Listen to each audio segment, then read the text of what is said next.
Solo.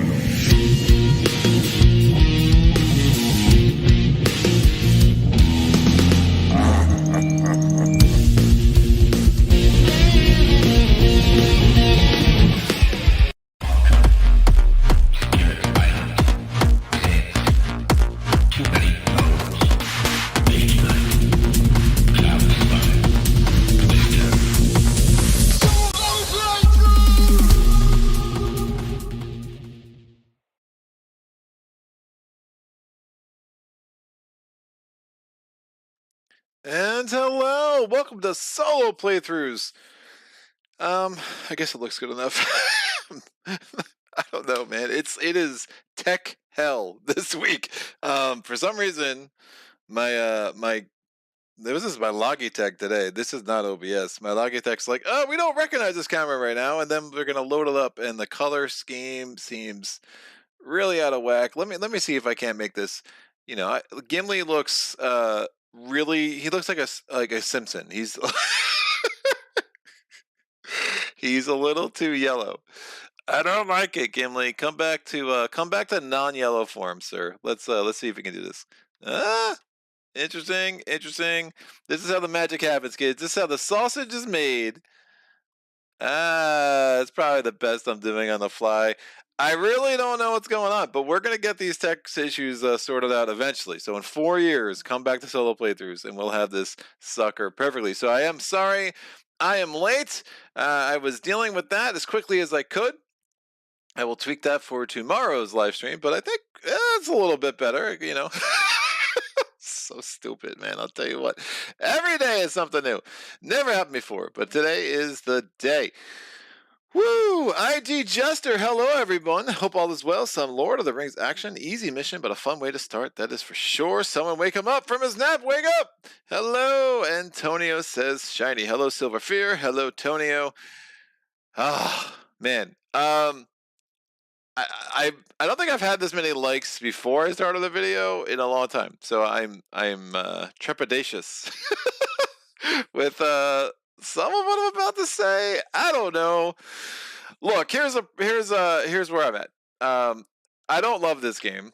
I like it kind of. It's grown on me a little bit. I played a lot more last night. I mean, I do give all the games I play a lot of plays before I come to like final conditions. If there was ever a game I was primed not to like, I assure you it was Lord of the Rings, the card game. And that comes as an Arkham player, and that comes as someone who is really like kind of over Fantasy Flight's shtick of giving you like half a game, maybe a little bit more than a half, but then expecting you to invest hundreds of more dollars to be able to have a complete experience. The 3 scenarios in the core game of Lord of the Rings are fine. I mean, the first one, again, as Jester already said, a little bit easy. Second one is fine. Third one I beat twice, once knowing the actual rules. I do find it hilarious that and by hilarious I mean really frustrating, that the friggin' Nazgul, where are you? Where are you? Yeah, the Nazgul, that forced ability is on him there, that he enters after the prisoner is freed, as opposed to as opposed to it being on the, I don't know, the quest deck where you would expect it. That was super frustrating. So I beat it once. I was like, oh, I should have put him in play. I probably would have beat him based on game state. But I did play again. The number of times where you start and you realize you don't have a chance and have to restart. And again, this is only the base game. I am sure that if I was willing to invest hundreds of more dollars and get more player cards, that I would love this game. I'm just not. And that's just a sign of where I'm at in gaming and the number of games I have to play, and the fact that I already have an Arkham collection that is probably 3 cycles to probably 3 full cycles bigger than I really wish it was at the core. Like, I just invested too much in that game, and I think there's a law of diminishing returns. There's some fun things about this. I do miss the locations of Arkham. I do miss the kind of the rhythm of Arkham and the putting the doom on the agenda, and you know that, hey, this game is going to end in this many rounds. This is your timer. I find it to be a tighter experience. I find that this game shows its age a little bit. Though some of the wins I had were just so exceptionally. I got to turn my AC off. Sorry about that.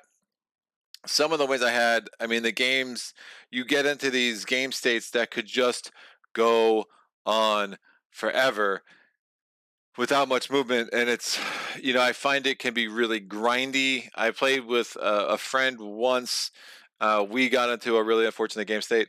The third, for the record, the third scenario, you cannot. I mean, I just don't know how anyone would beat this true solo. The third scenario with just the core game.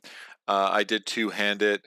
I am going to try to do this scenario through the Mirkwood with starting heroes I've never used in this scenario before. I've done a lot more.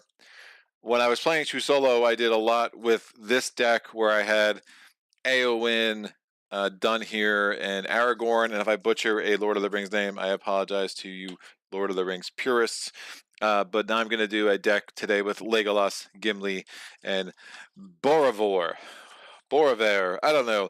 So I'm doing a tactics and a lore deck today. When I was two-handing it, I had a leadership and a spirit and a tactics and a lore deck. And I found that to be a really interesting combo.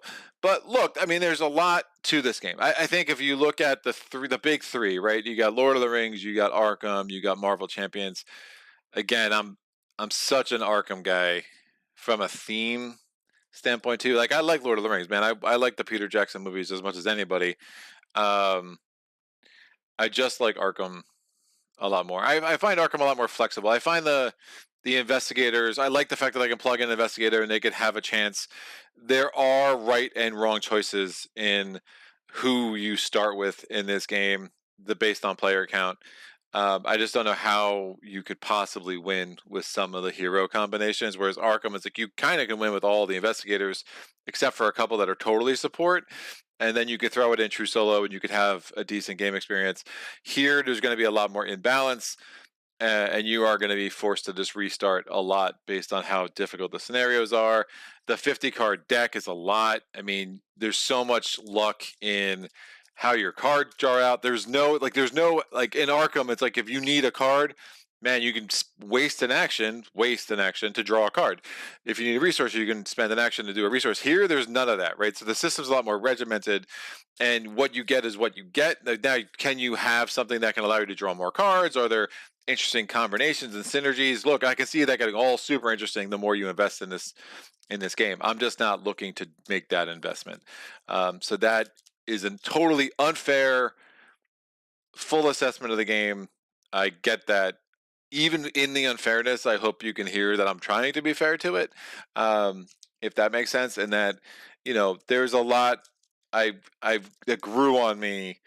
It's just not my preferred way to go about this game, and I do think it's just, Arkham does some things better, and again, Marvel Champions is fine. I mean, I like Marvel Champions probably a little bit more than Lord of the Rings, but even that felt a little bit too much like Sentinels for me, and Sentinels is the game I bounced off. So I probably would prefer Lord of the Rings over Marvel Champions if I had to choose. Marvel Champions just felt like, yeah, and I wouldn't necessarily have said that before yesterday when I started playing this more. The Marvel Champions to me just felt like, again, like you find the gimmick that makes the deck work, and then you're digging through your deck to get those cards, and you do that. At least here, I think there's a little bit more flexibility, a little bit more interesting choices, and when you choose to exhaust your heroes. But you're so dependent on what your card draw is. You're so dependent on not only what comes out in the staging area, but what cards come out for the shadow cards. That third scenario, like if some of those stronger cards didn't come out as shadow cards from the encounter deck, like you were just totally screwed, and like there was no way around it. So yeah, we'll play this. This should be an interesting, decent little challenge, I think, with these three. Legolas a little bit nerfed. His ranged ability doesn't mean much, but again, when he kills an enemy, you get to add some progress tokens. For if you've never played this game, that will all make sense as we go. Jester says looks fine, no worries. And Jester says 7 likes with 9 watching. Not a bad ratio, very sweet. The troll scenario is way too tough as well. The second scenario, yeah, it's fine. It got really grindy. At least the troll scenario you can play True Solo. I mean, I definitely beat it a couple times True Solo, but it's a lot, right? And you're definitely like, reshuffle, start over. I think one of the things that Arkham does really well is the level up system. between scenarios, the way that you can spend victory points as XP. There's none of that here. So again, you're going with only a one-off. The victory points are for beat your own score purposes. I'm not a beat your own score guy, so that kind of falls flat for me. But dude, I'm sure there's some awesome scenarios. I mean, some of the stuff they do with the cards I find super unique and cool. I like in that last scenario just the thematic nature of, hey, that's now like a 1 health enemy that's attacking you for 1. The idea that you're entering this this tower and all these random enemies are coming at you, but they're not strong, but there's a lot of them. Like, I like that feeling. Just some of it, like, I thought was very, very cool and very, very clever. I found the rules structure probably a little bit. I just found the way they explain things probably could have been streamlined a whole lot. And I think that's just, again, the tabletop gaming's come a long way. And, you know, just some of the rules, it felt like a little bit weird how they were presenting certain things, but I kind of got used to it after a while. But we'll see. And maybe I have some rules majorly wrong, and you guys are about to tell me, you haven't played the real game because you had this rule wrong. And I'll be like, you're totally right. Balancing issues is the biggest problem with this game. Is that the true ring around your neck? Wow, your props are awesome. That is my wedding ring. I wear it around my neck, and I tell Mrs. Playthroughs that it's just so it's closer to my heart this way.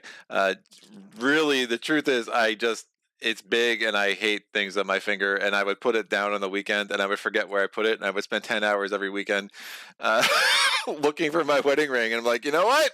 Around my neck, and then around my neck over the weekend became around my neck all the time. Did I push that the wrong way? I feel like I'm not centered on the screen. There you go. I don't know why I'm doing my weird little Kermit the Frog voice today. Phoenix Knight, the deck building also seems to be a problem here. As soon as you lose a hero, you're suddenly sitting on dead cards, and I find that very annoying. Yeah, there's something about that, and I think the way that heroes get like this ticky-tack damage, 1 damage to all your characters you control, and you're like, well, I only have 3 health. Like, yeah, like things can get broken real quick. I don't know. It's a thing, man. I mean, again, and I see it though. I could see why people absolutely love it, and I think if I was ready to invest in it, like I could be one of those dudes. Like, I didn't love Arkham the first few times I played it. I was like, what is this? Like, I found an article, I think it's Marvin Gonzalez, I think is his name. But it's like, if you want to ever read a really interesting, I think one of my favorite articles I've ever read in board gaming was How I Learned to Stop Stressing and Love Arkham.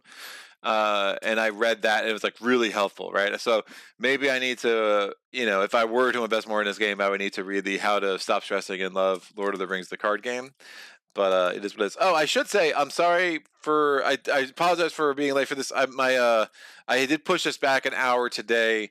My wife and I are doing a big construction project on our row home in Philadelphia here, and our contractor moved something around, so I had to meet with him.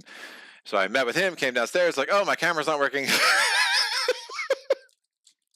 Something else. I got 6 more live streams in the next week and a half. Hopefully by next Friday, I'm going to be the professional that you all want and deserve. But yeah, Phoenix Knight was the one who made the comment about the deck building. I definitely agree with that. For those, I mean to plug Phoenix more. Phoenix is a patron, but he also does have his own channel. And he does some cool stuff. He does Arkham playthroughs. I haven't done Arkham in a while. I probably won't touch Arkham for a while. So he's got some Arkham playthroughs. He does some other stuff. I know he's featured Black Orchestra. I know he's learning Gaia Project right now. I don't know if he has that on the channel yet.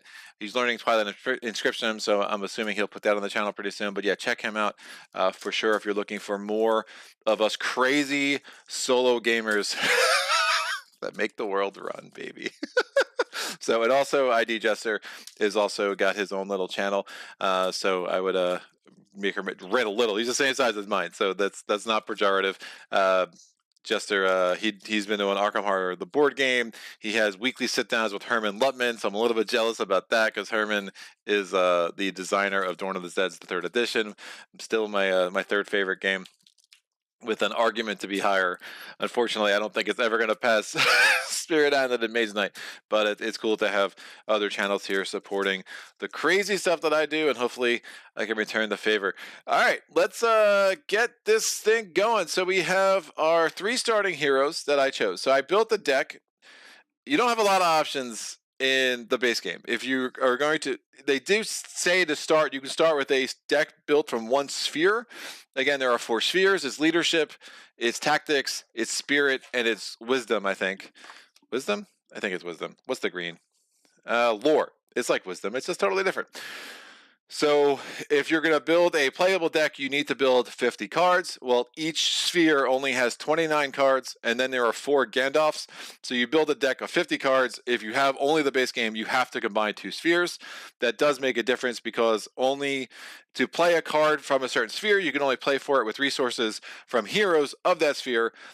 So you know, basically, I'm going to have an easier time paying for tactics cards than I will paying for lore cards because I'm going to get 1 resource in each of my heroes every round, which means I'm going to get double the resources in tactics as I will over lore, and my deck will reflect that. You max can have 3 copies of any one card, so I do have 3 Gandalfs in here. Gandalf is a very unique ally. We'll see how that plays. Any Arkham player, there's allies, there's attachments, there's events, all of that will feel very, very familiar. And then we have our starting threat. Your starting threat is going to be equal to this number on all 3 heroes combined. So Legolas has 9, Gimli has 11, and Boromir has 10, and so that's going to give us 30. I've actually never played with her. When I was playing my 2-handed playthroughs with to try to beat that last scenario, I was playing with the other one who's where are you? Where are you, other one? I was playing with this guy who was pretty cool. I was playing with Denethor, and I liked mostly for the fact that he had 2 less threat, and that was making a big difference in those 2-handed playthroughs. All right, so when you start your quest, I'm going to go through this little setup cheat sheet I have. It's super helpful. So I've shuffled my deck. I was shuffling it pretty excessively while I was talking here. There are 50 cards in that deck. So good luck. I place my heroes up. I set my threat tracker up. I'm gonna draw 6 cards, and we have like my little card holder over here. So the first card I got is the Dwarven Axe. Second card I got is the Veteran Axe Hand. Third card I got is the Protector of Lorien. Fourth card is the Daughter of Nimrodel. The 5th card I have is the Blade of Gondolin, and the 6th card I have is the Citadel Plate. Now, I have the option to do a full mulligan, but it's not like an Arkham mulligan where I can say, I want this card and not that card. No, if I mulligan, I shuffle all 6 of these cards back into my deck, and I draw 6 new ones. I like these attachments. I like these weapons, so I'm going to keep all of it. Now, attachments work a little bit differently. Arkham is my touch point for all LCG stuff, so if I say Arkham a million times, I do apologize. These are allies. If I play an ally into play, this would come in here, right? And then allies have certain abilities. Allies are characters, so heroes and allies are both characters. And then we have, this is an ally. This is an attachment. If you have an attachment, you just add it to a hero, or some can add to a character.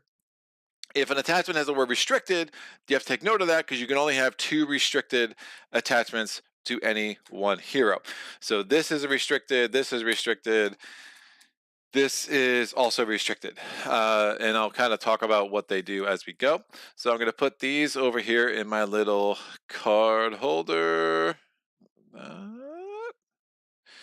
Why am I not seeing it? Nope, wrong way. Here. So the Dwarven Plate costs 4. The Citadel Plate costs 4. The Dwarven Axe costs 2. The Blade of Gondolin costs 2. This ally costs 1. This ally costs 2. And then we have the Daughter. She's cool. She's got some healing effects that I really like. And the Protector of Lorien card goes here as well. ID Jester, Phoenix Knight, I just subbed. Phoenix Knight says, the Jester, thanks, I'll catch you in a minute. And then Rocket Magnet, hello Lee, how are you, sir? I struggled with this. I just felt there were times where I just got crushed as a new player. I could see what I was doing wrong.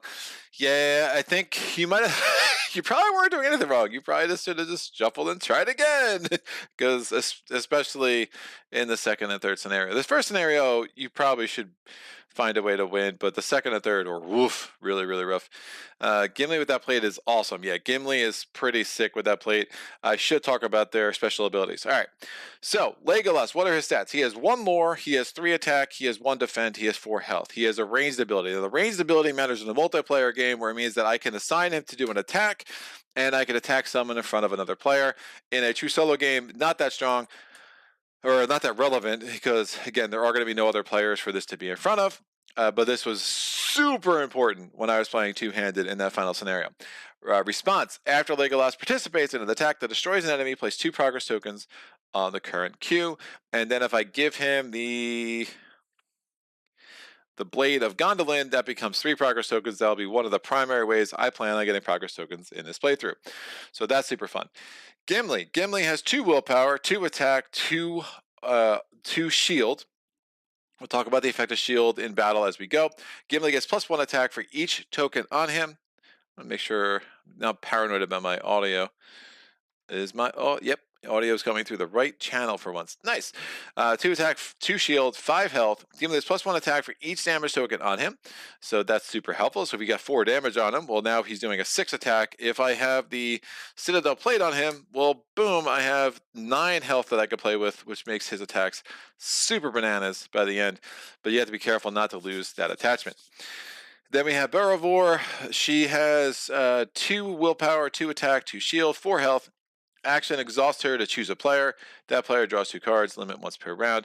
I mostly subbed her in as opposed to the other dude I had because of that 2 willpower. But again, she did add 2 more threat than I had when I was playing with the other dude, whose name I already forget because my knowledge of Lord of the Rings lore has gone away over the years.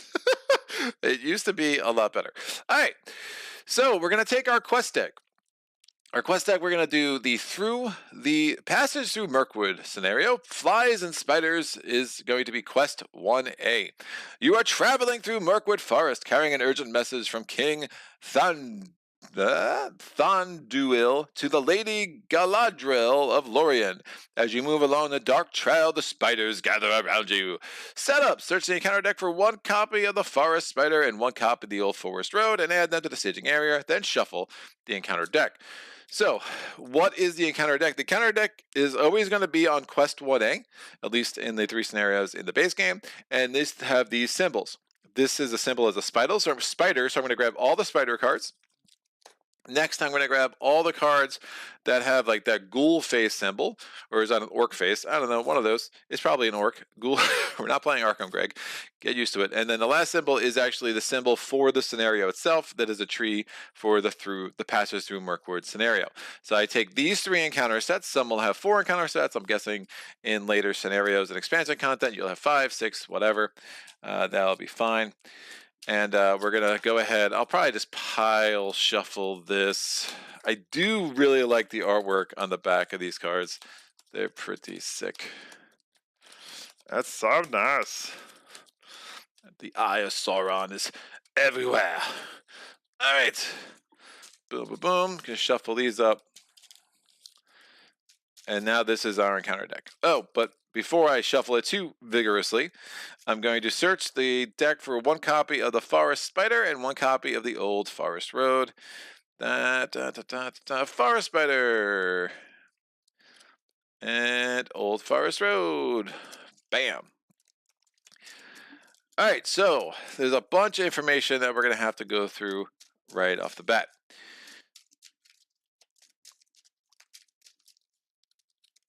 So here's our encounter deck. Put this over here.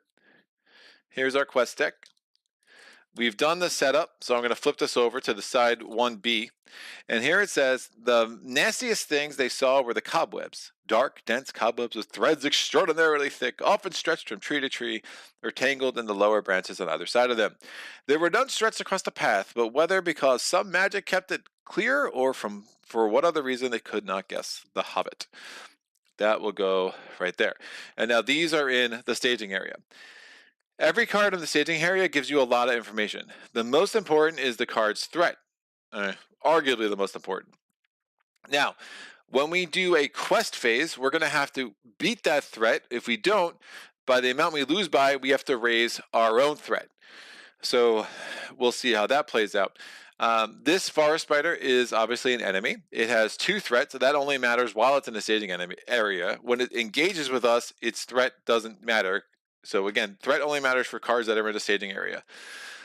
And actually, let me set up a new line here. And how's that glare? Pretty bad, Greg. Let me move this over here.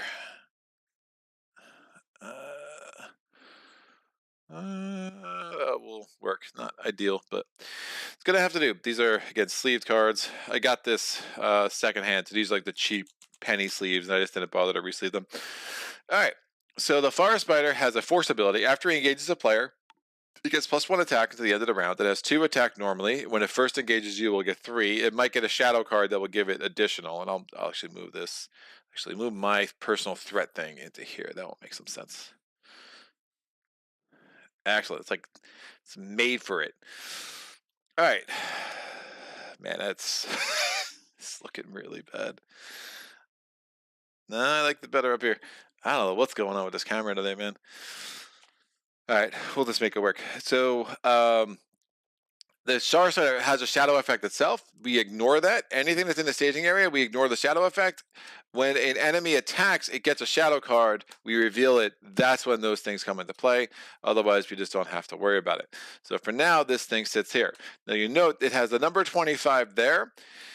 If our threat exceeds that number, we will have to auto-engage with this enemy in the encounter phase. And then we'll have to deal with it in the combat phase, and that's going to be super annoying. If it did not exceed it, we could just leave it in the staging area. But again, as long as it's in the staging area, that means that's going to be that much harder for us to successfully quest. And we need to quest because we need to overcome the threat in the staging area to be able to put progress tokens on this card. And once we get 8 progress tokens on that card, we'll be able to successfully advance the quest deck and move on to 2A. None of that made sense to some of you. That's fine. It will all become clear in due time. The Old Forest Road is in here. The Old Forest Road has a response. After you travel the Old Forest Road, the first player may choose and ready 1 character he controls. That's super nice. There's some flavor text that's really, really small. Bjorn had warned them that that the way was now often used by goblins. While the Forest Road itself, he had heard, was overgrown and disused at the eastern end, led to impassable marshes where the paths had long been lost. The Hobbit. Now, most locations when you travel to, they actually have negative effects. This one has a positive effect, but what does it mean to travel to it? That will all become clear as we get into the first round. So that's the setup. I'm going to pause this real quick.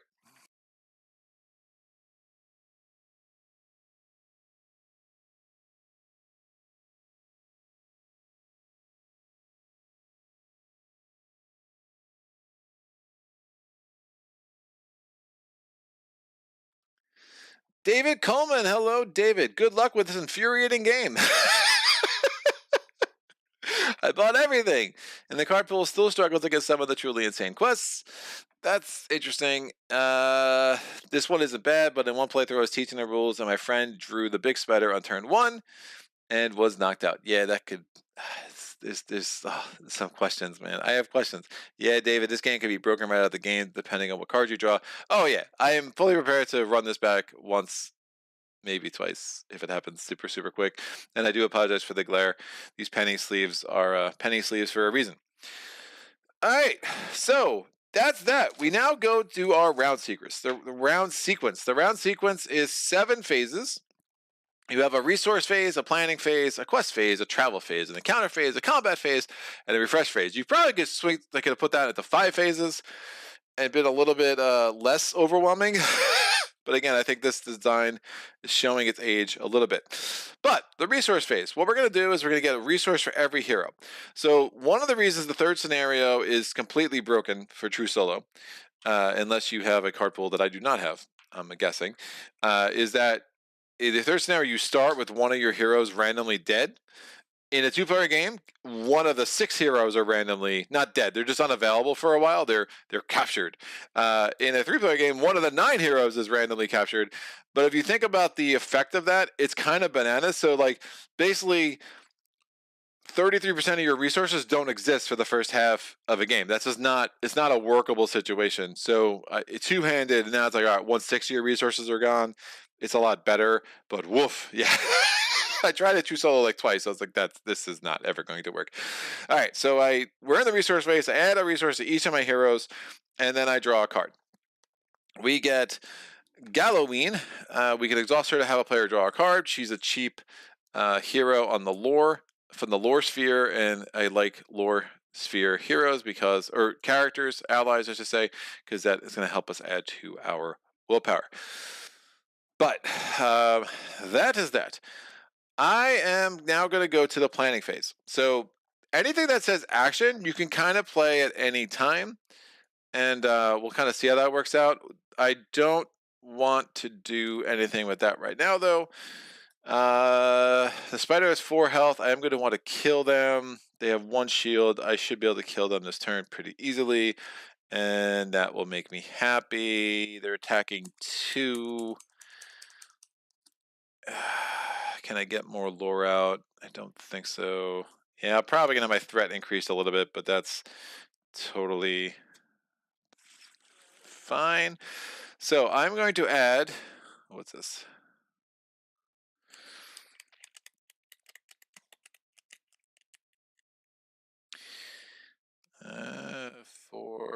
No, nah, not gonna work. All right, I'm going to spend 1 resource. I'm playing a tactics card, so I have to play from the tactics sphere. So I have 2 heroes in the tactics sphere, so I'm gonna play Legolas's resource. Let me just dump these out. Make that a little bit better for this, and I'm going to add this attachment to Legolas. So he now has the Blade of Gondolin attached to a hero, restricted. Attached hero gets +1 when attacking an orc. After the hero attacks and destroys an enemy, place 1 progress token on the current quest. Now that's in addition to Legolas's response on his hero. After he participates in an attack that destroys an enemy, place 2 progress tokens on the current quest.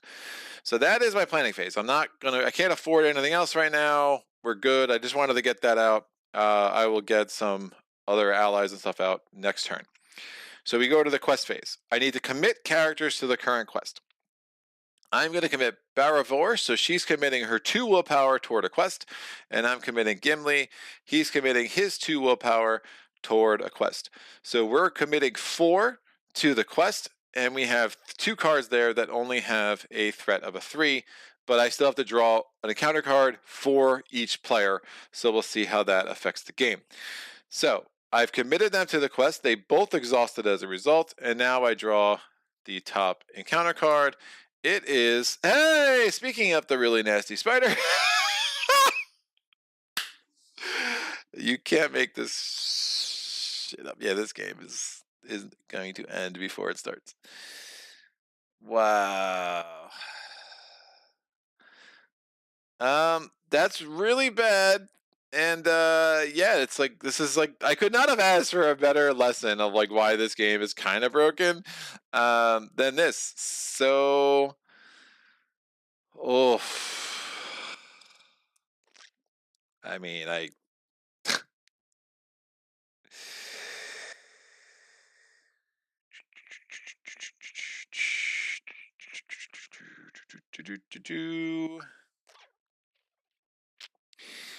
right, so I committed 4 toward the questing. There is now a threat of 6, but we also have this beautiful thing. Each character committed to the quest has -1 willpower, so I've really only committed 2. So I'm a 2 to a 6. That means I failed the quest, so I have to increase 4 threat, and now I can choose to travel. So we are in the travel phase. I'm going to travel to this location, which lets me go there, and that's going to let me refresh one of my heroes as a response to traveling to the Old Forest Road. I have to put the staging area. Yeah, I have this zoomed in a little bit close, so I'll just move this down a little bit more. So here's my staging area. Here's my area I traveled to. Here's my quest deck. Oh god, it's hilarious. Um, and now we have to do the encounter phase. So I can randomly choose to engage with these suckers, but guess what? My threat's now at 34. Both of them have numbers that are below 34. So they're both going to auto engage with me. Oh, the joys. Now we're in the encounter phase. At the beginning of the encounter phase, we're going to deal a shadow card to each of these suckers. So 1 and 2.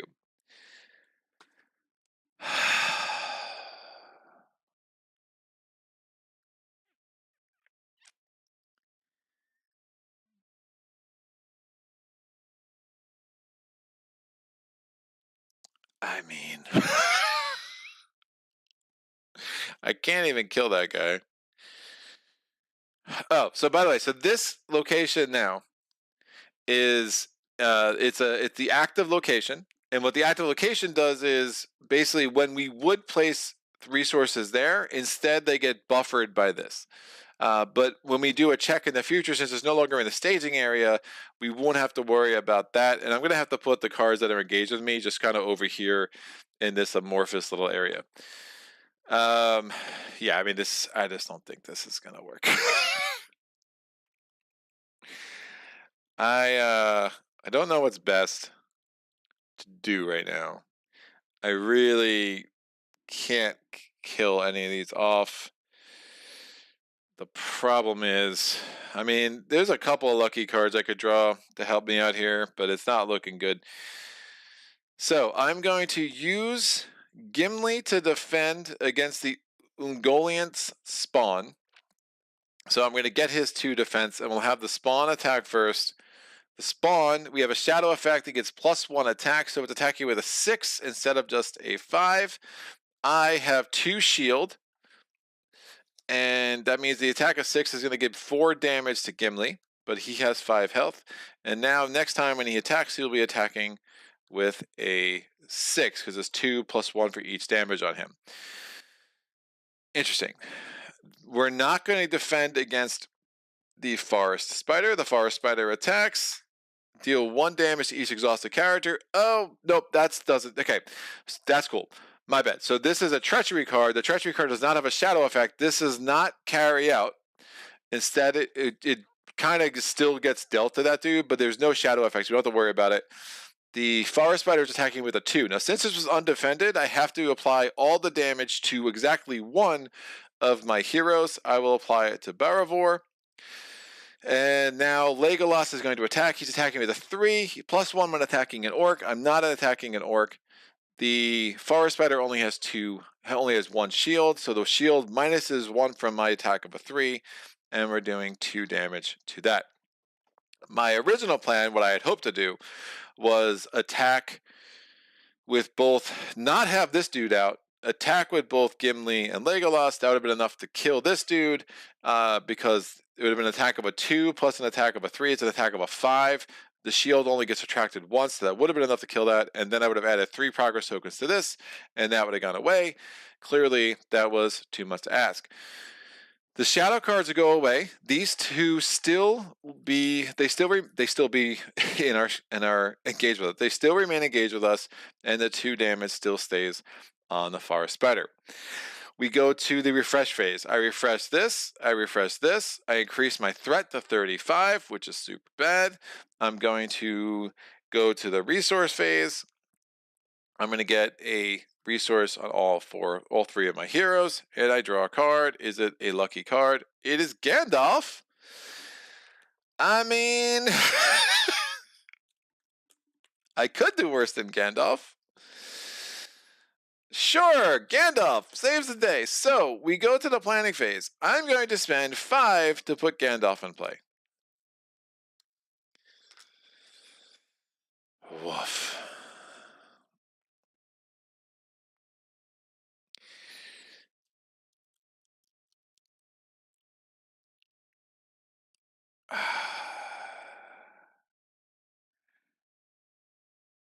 Oh, and the spider, because it engaged this round, it got +1 attack to the end of the round. So we actually have 3 damage on Boravor. You know, I'm going to put yeah, 3 damage on Boravor. It is what it is. So 4 damage here, 3 damage here. Gandalf comes into play. Now, when Gandalf enters, he can put 4 damage on one enemy. He can reduce my threat by 5, or he allows me to draw 3 cards. I am going to... I attempted to reduce my threat. I don't remember enough of the enemies in this scenario. 4 damage to the spawn is interesting, though. I'm attacking with a 6.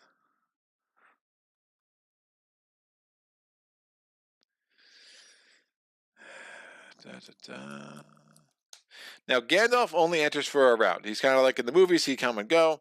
After he enters play, I do these things, but at the end of the round, discard Gandalf from play if he's still in play. Or he could be dead, which is, a thing that can happen. I think I'm going to leave that undefended.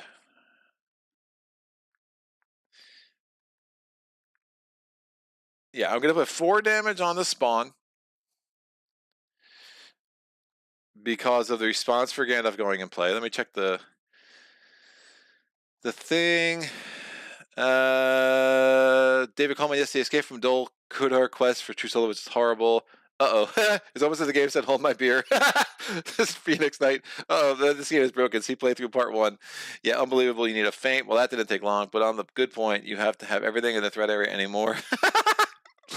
Nice draw with the wizard, but only delays things. Damage the King Spider than defend with Gandalf and attacks. Yeah, it'd be my play too. Yeah, it's kind of... I got there. I don't like it. But yeah, so I don't think I can even commit anyone to this quest. I'm going to try to kill both of these this round, and we'll just deal with it. All right. So I draw my 1 encounter card. I'm not committing anyone to the questing part. It's another freaking spider.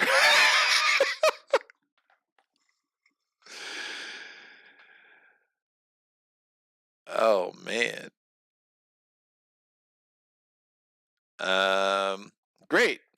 So if the threat area has 2, I committed 0. I get 2 more threat. Up to 37. In the encounter phase, he's at 25. He engages with me. It's impossible. That is literally impossible. I mean, it's not impossible, but it's impossible. Garbage. All right. Gandalf is going to... we're going to deal a shadow card to all 3 of these guys. 1. Nope, that's not a shadow card. Shadow card 1, 2, and 3. I'll have the spawn attack first. I'm going to defend with Gandalf. Is there a shadow effect? Yes. Defending player must choose and exhaust 1 character he controls. Woof. So bad, dude. I think I just have to kill up Baravor. So I'm going to exhaust her. Look at her. She's exhausted. Great.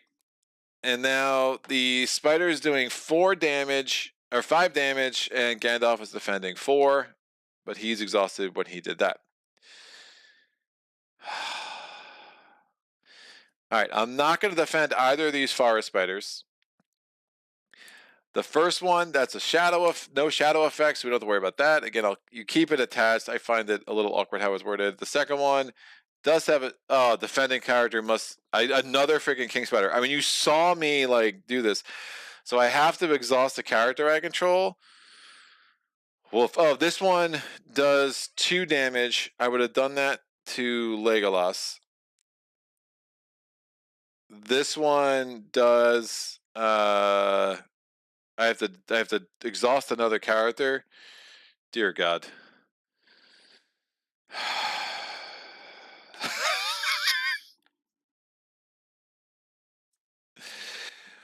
Why are you so broken? This game is very frustrating. I guess I exhaust Gimli because I can. All right. So that 2 damage has to go somewhere. I'm going to kill off. It has to go to a hero. I can't put it on an ally, so I'm going to kill off Baravor. She's out. And now we go to the attack phase. I'm going to attack with Legolas. Legolas is going to kill off this forest spider. Since Legolas was involved in killing things, I get to add 3 progress tokens. I would add them on the quest. However, this serves as a buffer, so that takes this active area out of the play area, and this forest spider is dead. And we still have a golden spawn, and that's frankly gonna be the end of this game pretty soon. At the end of the round, Gandalf goes away. Now, when a hero gets killed, you put them in your discard pile. But it's not going to matter. These guys ready. So now all my green cards are totally useless.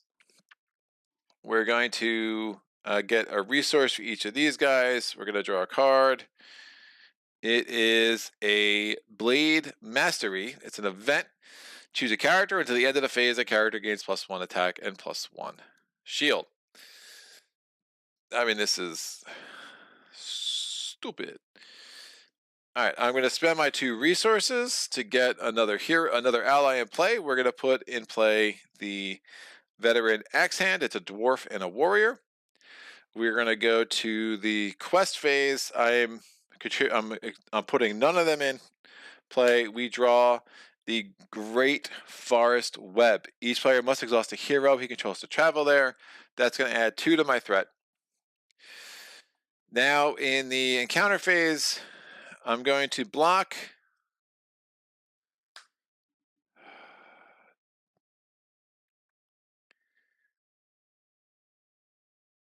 I mean, the crazy, if I had one more resource.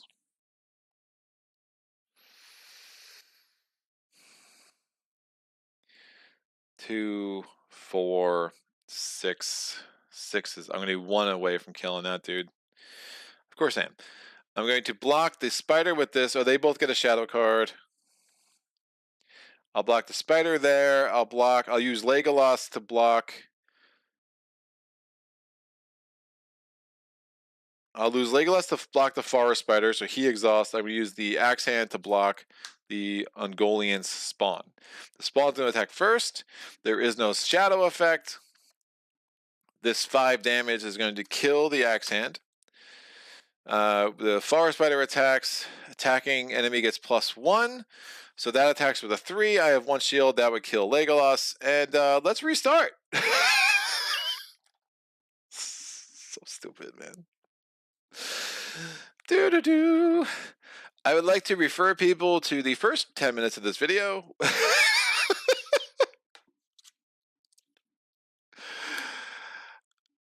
Look, man, I like hard co-ops. I do. I really do, but yeah, there's something very oddly tuned about this game. And by oddly tuned, I mean just really badly put together. All right, this is going to be my staging area. Done. I have those cards get shuffled back in my deck. These cards get shuffled back in my encounter deck. Oh man, the spiders smell your blood. When you restart, you need to get some allies as buffers against attacks and use Gimli and Legolas to attack and kill the enemies. Yeah, but you know. Thanks, Jester. That would have been great. That would have been a really nice. That would have been a really nice idea. I mean, the crazy thing is, like, Gandalf actually gave me a window. But when both of these dudes had to exhaust, like, I was gonna kill the Ungoliant spawn, and then both of those dudes exhausted, and like, what? So broken, dude. I don't know, man. Like, it's just a wacky, unbalanced game, and like, I don't know. It's not wacky in the way that, like, look, Too Many Bones is unbalanced, and Too Many Bones can frustrate me, but Too Many Bones still, like, has the payoff and still feels somehow less random than this does to me. You know, obviously the component quality doesn't hurt. You're willing to forgive a bit more when the component quality is that high, I guess. All right, this sucker is going to go there. I'm going to reshuffle my deck. I like that initial draw a lot, man. I had the Citadel plate. Like, there's some good cards in there. But, alas, 'twas not meant to be. I mean, I probably could have not spent the 1 resource to give him the thing, but I was excited about getting more progress tokens out. I thought I was going to kill that spider. It just didn't work out. So, we live to fight again. I mean, you know, we do. Our heroes decidedly not. They are. Alexander G. Hold on. David Coleman, yeah, he wasn't given a chance to get set up, which is fatal in this game. Alexander G, hey there. Sarah said using Gandalf to kill a spider instead of dividing damage might have been better as you suffer one less attack shadow card. Right. But I hear that, Sarah. What's up? Good to see you in the chat. I think it just seemed really inefficient to put to not use that full damage on the Ungoliant spawn. To put 2 damage, I already had 2 damage on the forest spider. To just waste that extra 2 damage felt inefficient. Like I think I was screwed no matter what. But I mean, I definitely hear that. But I had, if I could have killed the spawn, I think I could have dealt with the forest spider a couple more rounds. So my whole goal was if I could kill the spawn off, I have a chance. But then I got another forest spider, and I got 2 shadow cards. That meant, you know, badness, right? And the shadow cards. Look, I mean, if I pull 2 locations, there are no shadow cards, right? It has no effect. So you gotta. I was gambling a little bit, but I see what you're saying. I think that's a smart strategy and a smart statement. David Coleman is only a bit less broken with 2. I mean, a bit. I mean, yeah, you're drawing that many more encounter cards, right? I love the artwork of this game, and the actual game is really good, but I hate building a new deck for every new quest because there are some quests who need a specific deck, especially for solo games. Yeah, I've heard that, Alexander. It's a good comment. David, some quests are really cool. Yeah, the art is great. Yeah, look, some aspects of these quests are cool. I think there's a fine tuning that seems to be missing. Phoenix Knight did Atluck knock a surprise crossover into this game. Nice. There were also some errata out a while ago. If you're playing solo, you can ignore the color fate cards, and you can use the resources to buy any card, but only solo. Oh, interesting. I did print off a bunch of errata. I didn't see that about using any cards to play cards. That's an interesting. Some interesting stuff. Yeah, I mean, you'll see some handwriting on some of these cards where I show there was some rebalance. I mean, I have an old. This is not the new starter deck. This is an old. I just traded away a game and got this. And you know, I went through all the errata and wrote in all of the new wording on some of these things. All right, let's do my starting hand. We get, hey, it's a Dwarven X. It's a Veteran X hand. Looks familiar. We have a Horseback Archer, the Blade of Gondolin, another Dwarven X. Oof. And the Blade Mastery. I mean, I don't love it. I don't hate it. We'll keep it all, and we'll go from there. Boom. Boom. I got no green cards, so that's interesting to note. All right. We're going to go to the resource phase. Resource phase, we get a resource for each hero. Boom. Boom, boom. We're going to get a card. It is another Veteran X hand. So I should be able to get a nice little army out for sure.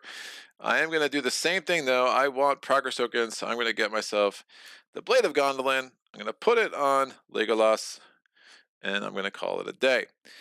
I'm going to exhaust Gimli. I'm going to exhaust Boromir. So we have 4 willpower going in. We draw 1 encounter card. It's a Goliath Spawn. No, it is the Chieftain Uthuk. Woof.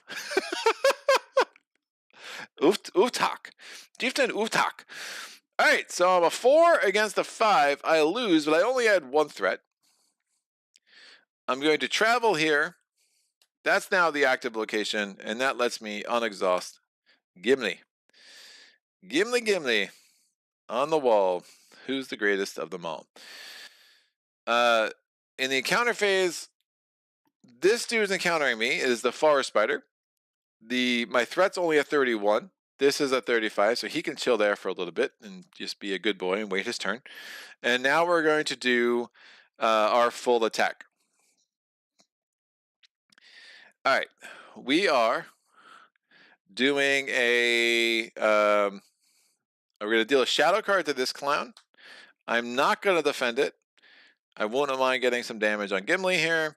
Let's see what it says. Defending player must choose and discard 1 attachment he controls. Well, that's fine.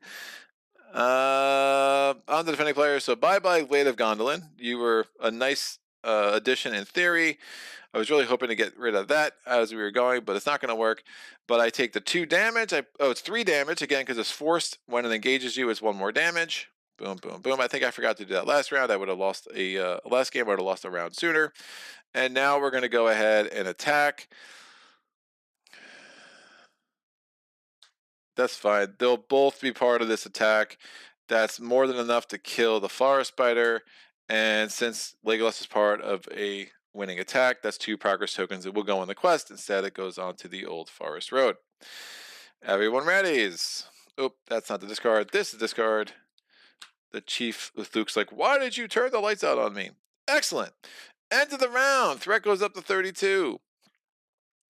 I'm going to get resources. 1, 2, 3. Draw a card. Feint. Choose an enemy engaged with a player. That enemy cannot attack more this player this phase. That would have been amazing last round. I'm going to put some dude in play. I'm going to spend 2. Do I want the archer? No. I do want to get some heroes out. I think that makes sense. So I'm going to, or some allies out. So I'm going to play 2 for the veteran axe hand. Definitely give me some options. I have no green cards. Woof. They're in my deck, I promise. I don't want to... I could exhaust her and draw 2 cards, but I think that's a lot. I need the willpower. I think I just go all in on questing right now.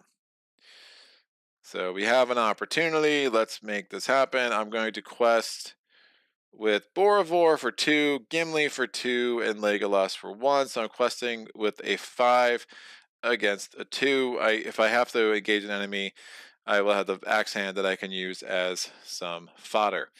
We draw a encounter card. It is the Great Forest Web. Each player must exhaust a hero he controls to travel here. Ooh, I should have left one of them unexhausted. That's fine. So I'm a 5 to a 4. That gives me a progress token here. This goes away. And now I unfortunately cannot travel there right now because I don't have a hero to exhaust. But at least we got this out of the way, and hopefully we can travel there next turn. End of the round. These ready. My threat goes up to a 33. I'm going to get a resource for each of my heroes here. 1, 2, 3. We draw a card. It is the Lore of Imladris. Choose a character, heal all damage from that character. I think I want to get another ally out. Or do I want to finally just get the Dwarven Blade? There's a good chance I'm engaging with this guy this turn based on the lore. So he has 3 shield. I'd be attacking at a 5. If I attack at a 7... Yeah, I'm probably going to engage with him. I think I'm going to lose this lore check. Or this quest check. So I'm going to spend 2 resources. I'm going to get myself the Dwarven Axe. Attached to a hero. Restricted. +1 attack. +2 attack if the attached hero is a dwarf. So again, I'm attacking at a 2, 3, 4, 5, 6, 7. 7 plus that. Yeah, I should be able to kill that dude. And maybe it's a 4. My threat's going to go in the attic. But I just think that's going to be what it be. Yeah, I'm going to save these resources. I don't think it makes sense to... I don't want to heal everything from Gimli just yet. I do have the feint. Ooh. I have the feint. That's super nice.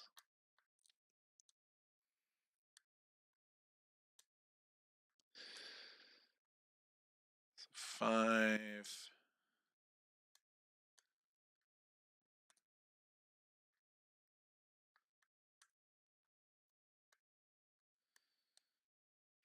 Yeah, that will work fairly well. All right, we are going to not commit anyone to the quest. This comes off. It's the king spider. Oh boy, it's a king spider. Oh, woof. All right, so it's a 6 to a 0. My threat goes up to a 39. I'm going to travel here because I need to get that out of there. That thing's killing me. And I'm going to exhaust Borovor to do it. We now deal shadow cards to both of these clowns. 1 and 2.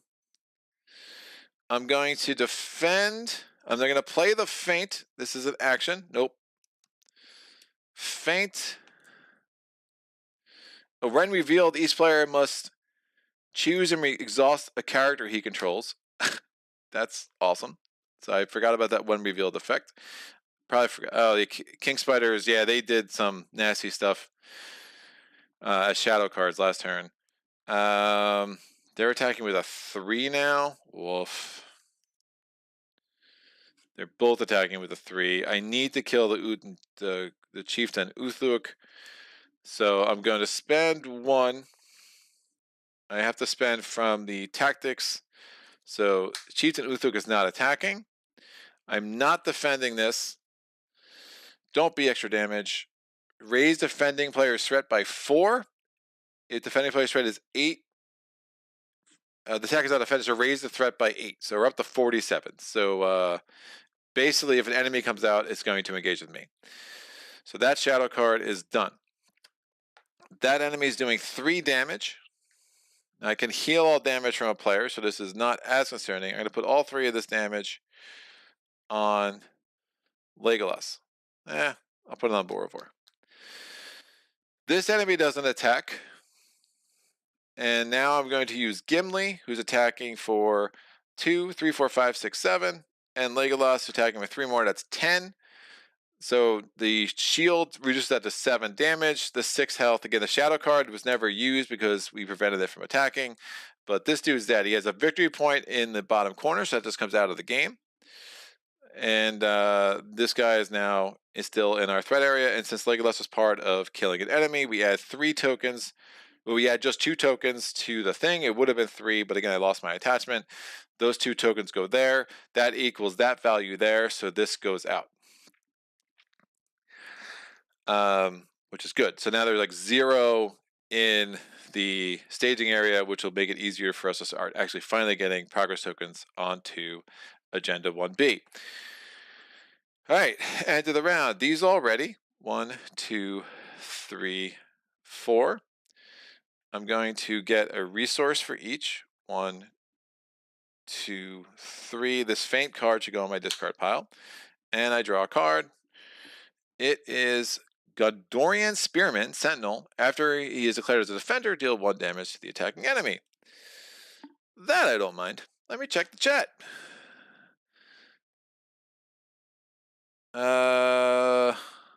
What? There's instant failure in this game? You're kidding, right?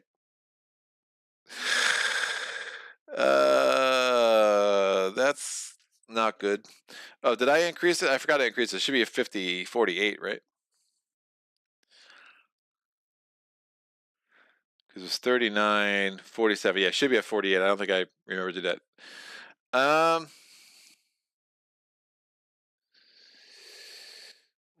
That's another part of this game then that's idiotic. Why?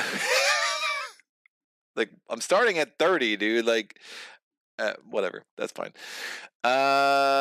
So, Lord, I guess it's called Lord of Fate. Got it. Engage him to feign him. Can you believe they thought this game needed nightmare decks? 47 threat is a 50 instant failure. Yeah, I missed that rule. So he has 3 rounds to complete the mission, which he can't do. Living on the edge, I guess. Therefore, I like a spirit hero. He needs a lower threat. Yeah, I mean, I've played this. I've never done this true solo with these guys. I do this. I have played with the spirit heroes a lot. I didn't. I just thought like threat was. I didn't realize 50 was instant failure. That's hilarious. Then why does this go up to like? That's fine. I have so many thoughts. Yeah, that's bad then. Whew, that's super bad. Well, We'll figure it out. I'm going to play 2. I'm going to pay this to get this guy out. I'm going to pay 3 to get... No, I'm going to pay 2 as an action to heal all damage from one character. I'll heal all the damage from Borovor. So that was the lore of something. We are going to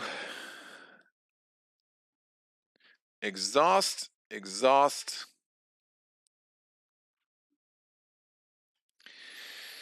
So I'm doing a 4 against a 0. The 0 becomes a 3. Oh my gosh. That puts 1 progress token on.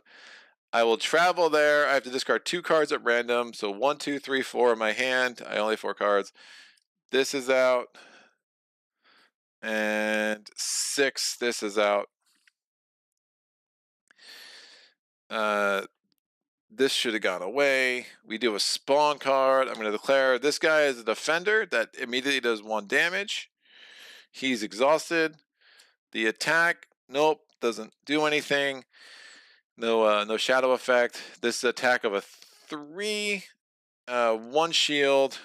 That dude's dead, and now I can attack with Legolas. Legolas kills this. That adds 2 progress tokens. That means that this goes away, and the King Spider is dead. All right, readying these. Ready. We grab 1, 2, 3. Yeah, the way yesterday played out, I definitely had less than threat when I beat scenario 3. That does mean though I've never officially beat scenario 2 because I know I had like 7,000 threat the way that worked out. All right, I'm going to draw my card. My threat goes up to 49.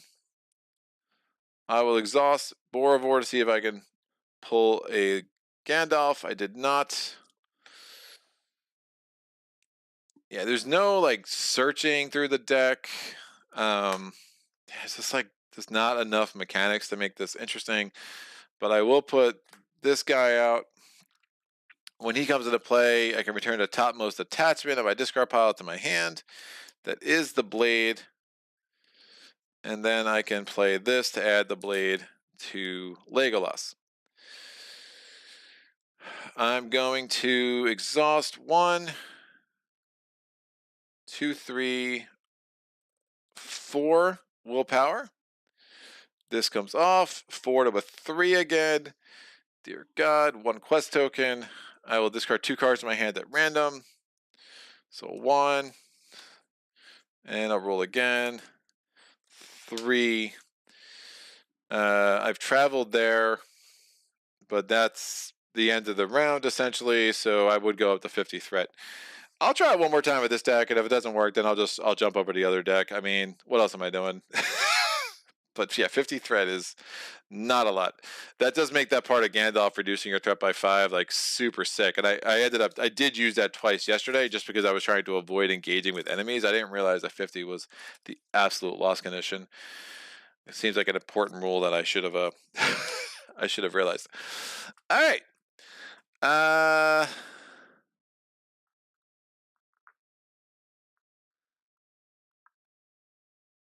Gandalf can lower threat, but really, wow, that's serious. For solo, I prefer lower tactic spirit combo to have quite a balanced team with low threat. Threat reduction of some kind is mandatory. My understanding was that the threat per hero is the balance of the heroes. Yes, it's easy mode.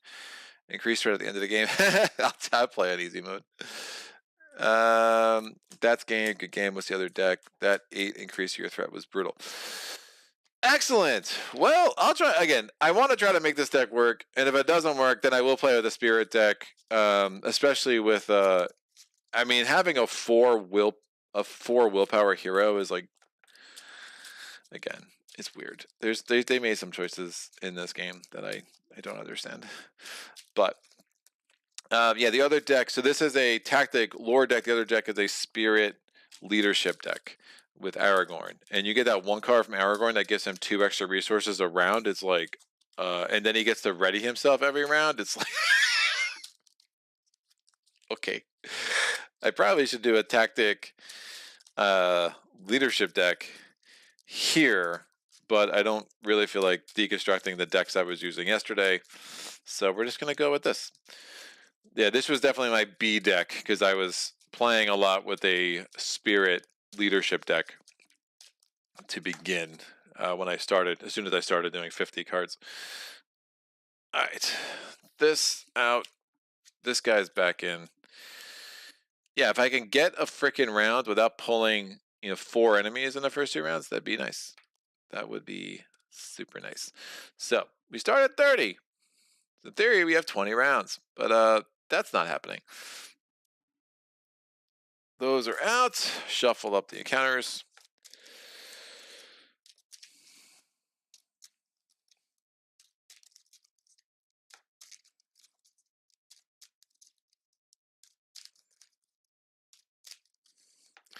That's out. We draw our opening hand. Blade Mastery. Gandalf. Definitely want to keep a Gandalf handy. Choose a player. That player may declare any number of his eligible characters as defenders against each enemy attacking him this phase. That's crazy. Oh, I love Bjorn. So good. Horseback Archer. Woof, I don't have any cheap allies. That's a concern. But I do have a Feint. And I have a Gandalf and a Bjorn. They're both expensive, but I'm keeping it. Keeping it because I like Bjorn so much. And Bjorn likes my singing so much. I didn't pull any green cards again. I actually do have a fair amount of green cards in my deck, so 50 cards is a lot though, yo. Alright, resource to everybody. Drawing a card. Here we go. It's another Blade Mastery. Encounter phase, exhaust. This should look familiar by now. So I have a 4 against a 3. Drawing 1 card. It is the Mountains of Mirkwood. Reveal the top card of the encounter deck and add it to the staging area to travel here. After Mountains of Mirkwood leaves play as an explored location, each player may search the top 5 cards of his or her deck for 1 card and add it to his hand. Shuffle the rest. I do not want to add another encounter card right now. I do add 1 threat because I did not beat the 5. I only had a 4. I will travel here. It lets me ready Gimli. 3, 4. I will not. This stays in the staging area. This comes into my. This is now engage with me. I will not defend this. It's fighting with a 3. This is not a shadow effect. I'm just going to throw the discard pile right away. I get 3 damage on Gimli because I have to assign it to 1 hero, and then I'm using both these guys to attack the spider. The spider is out. That lets me add 2 progress tokens here. End of the round. My threat goes up to 32. I get a resource for all 3 of these guys. 1, 2, 3. I think I push it and just try to get Bjorn out because, man, he's a really helpful. He's a really helpful little dwarf. He's not that little either, but woof, he's so good. So good. We still have the Feint too, and I'm happy to hold on to that because now Gimli's super strong. I do draw a card. Make it green, please. We have the Miner of the Iron Hills. After he enters play, choose this card 1 condition attachment from play. Excellent. I am going to commit 5 here. So they're all committed to the quest. That's not the dumbest idea I've ever had. So we're a 5 to a 2. We drew this. Deal 1 damage to each exhausted enemy. So now Gimli's 1 away from death. That ain't great. Everyone else gets 1, and that goes away. 5 to a 2. We had 3 progress tokens. 1 goes on this. This goes out. And then 2 more go onto the deck. I will travel here. I don't love it. If I pull that treachery again, I'm dead. So don't pull that treachery again. It is another location. Response: after you travel here, the first player must discard 2 cards. The threat is a 2, so I don't love that either, but wanted to get that out. But this will allow me to search through my deck, potentially get something helpful. Could be super good. All right, all these guys ready. 1 resource each. 1, 2, 3. Drawing a card. Threat goes up to 33. This is the Rain of Arrows. Exhaust a character you control with the rain's keyword. Deal 1 damage to each enemy engaged with that player. That could be super helpful later. But I'm going to spend 6. We're going to get Born in play. Action, he gains +5 attack until the end of the phase. At the end of the phase in which you trigger this effect, shuffle him back into your deck. Limit once per round. But he has 1 willpower, 3 defend, and 3 attack. Obviously cannot quest with Gimli right now. I need to find my my armor. Or I also need to pull a healing effect. I do have some in my deck, just have not been able to get them.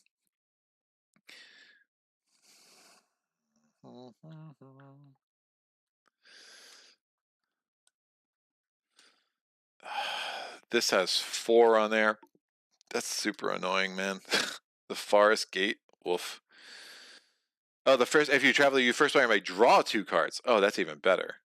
That's why it's 4 though. But I would not mind drawing 2 cards for sure. I cannot quest with Gimli. I think there's 3 of these treacheries in there. I still have a feint, but I can't pay for it because I spent all my resources on Born. So that's a thing. Could only do 3. I have a Gandalf.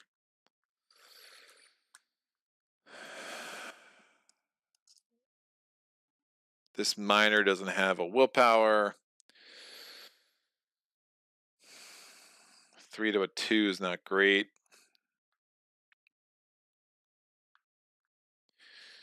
Yeah, some kind of healing effect would be nice.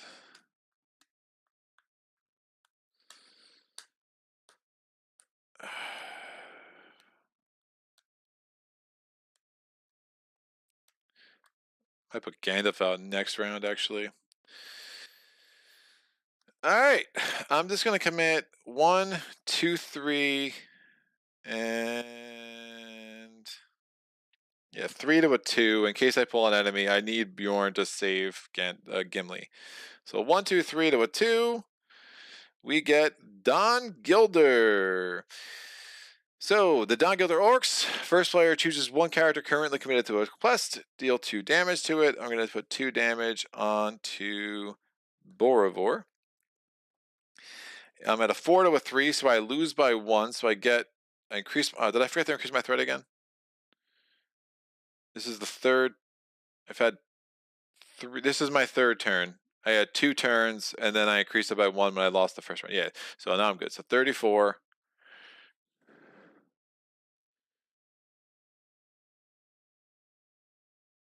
The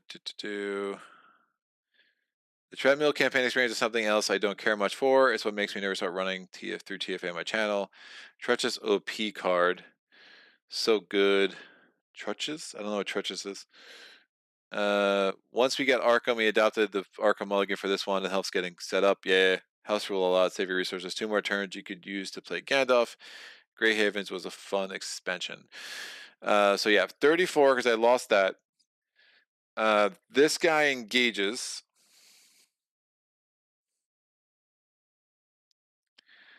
I'm going to defend with Bjorn. We get a shadow card here. No effect. Bjorn takes no damage. He has 3 shield, and Don Gilder's only attacking with 2. And then Gimli is going to kill off that dude. End of the round. This comes out. I'm going to get 3 resources. 1, 2, 3. I draw a card. My threat goes up to 35. It is the dwarf, the veteran axe hand. I am going to spend 5 resources to put Gandalf in play. Gandalf's going to let me lower my threat by 5 as a response. I have 1 resource left. In the quest phase, I'm committing Gandalf's 4 willpower. Yeah, I really want to start blowing through this quest deck. So Gandalf's 4 willpower, 1 willpower from Legolas, and 2 willpower from Boromir. So I have 7 willpower committed in the quest phase. I'm up against the 2 going in. We draw a card. That's 2 more. Reveal a top card of the encounter deck to travel there, but when it goes away, we get to search the top card of our deck. Remember, we have that in play as well. So I am a 7 to a 4. I can add 3 progress tokens there. Instead, they go there. That's enough to make that go away. I look at the top 5 cards of my deck, draw 1. Something with healing would be nice. I'll take the Citadel plate. Did not get the healing I wanted, unfortunately.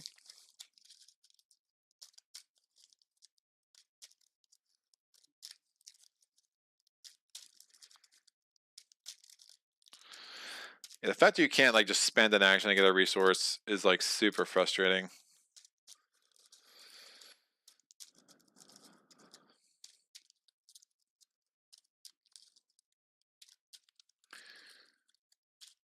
I just don't know how. I don't think I'm going to be able to get the willpower to pull this off. I'm just kind of stuck. But this comes in. Encounter phase, there's no enemies to encounter. End of the round, I'm going to travel. No, travel phase. I will travel here. Draw 2 cards. Healing. Nope. Healing. Nope. End of the round. Gandalf says bye-bye. Everything readies. I get a resource on all 3 of my heroes. 1, 2, and 3. I draw a card. We have the Hedamarth River Song, which has a pretty cool ability.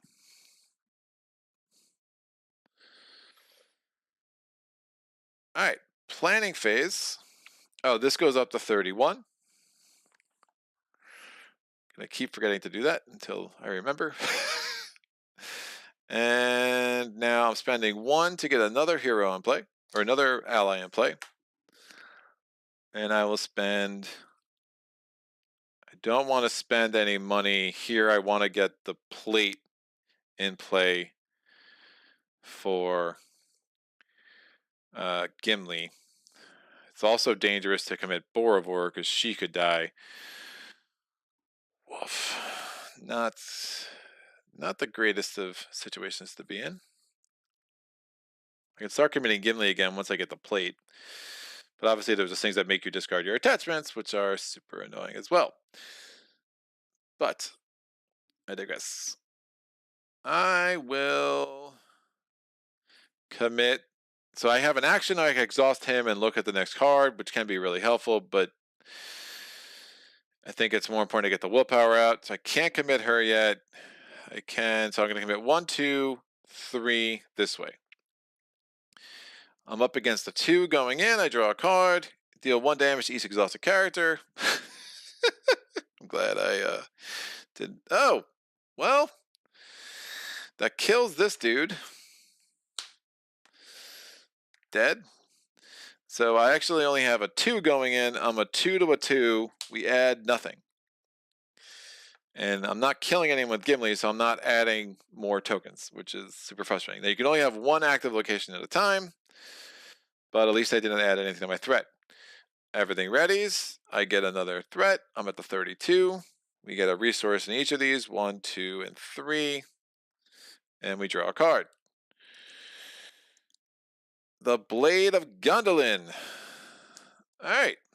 I'm going to spend 4 from the tactics to get some armor. 4 more hit points for Gimli. That's huge. I'm going to spend 1 more to get the Blade of Gondolin.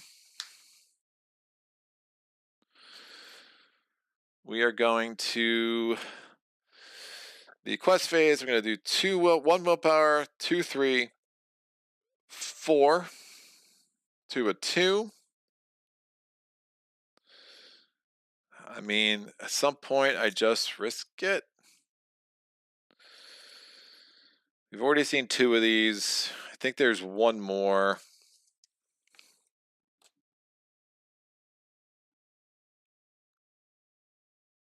I will not commit Legolas. I will commit her. So I'm out of 5.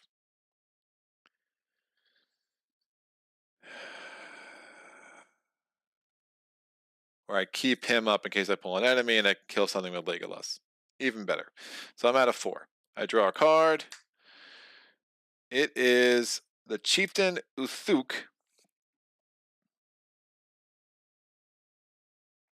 So 4 to a 4. We tie.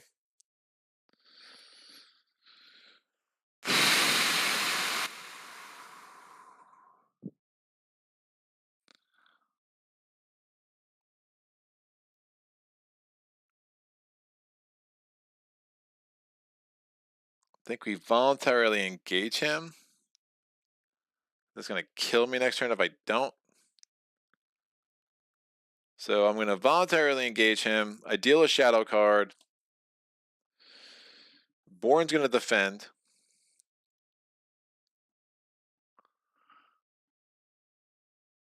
Oh man, Legolas only doing 1 damage. Woof.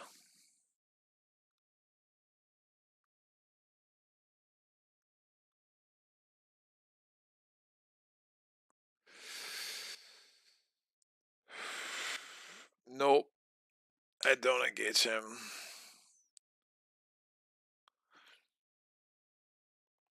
Legolas is doing 3 damage, 4. I mean, I could engage him, have him kill off Borivor, but I'm still not getting up to 9 attack. I'm going to need to attack with Gimli.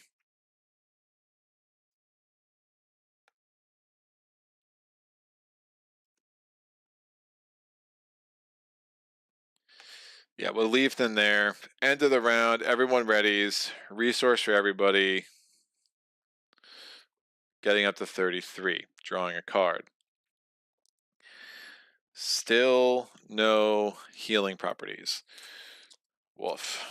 All right. These are bad woofs for anyone who's confused about my woofing. I do have... Do I have a feint? I still have a feint in here. Yeah, that's nice. My feint. 1, 2, 3, 4, 5, 6. Not in a place to defeat him.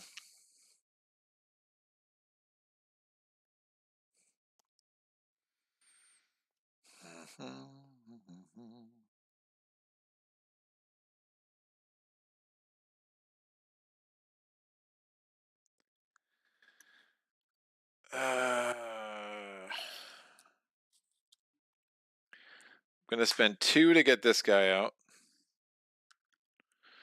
Return the top attachment in my discard. I don't have one. But I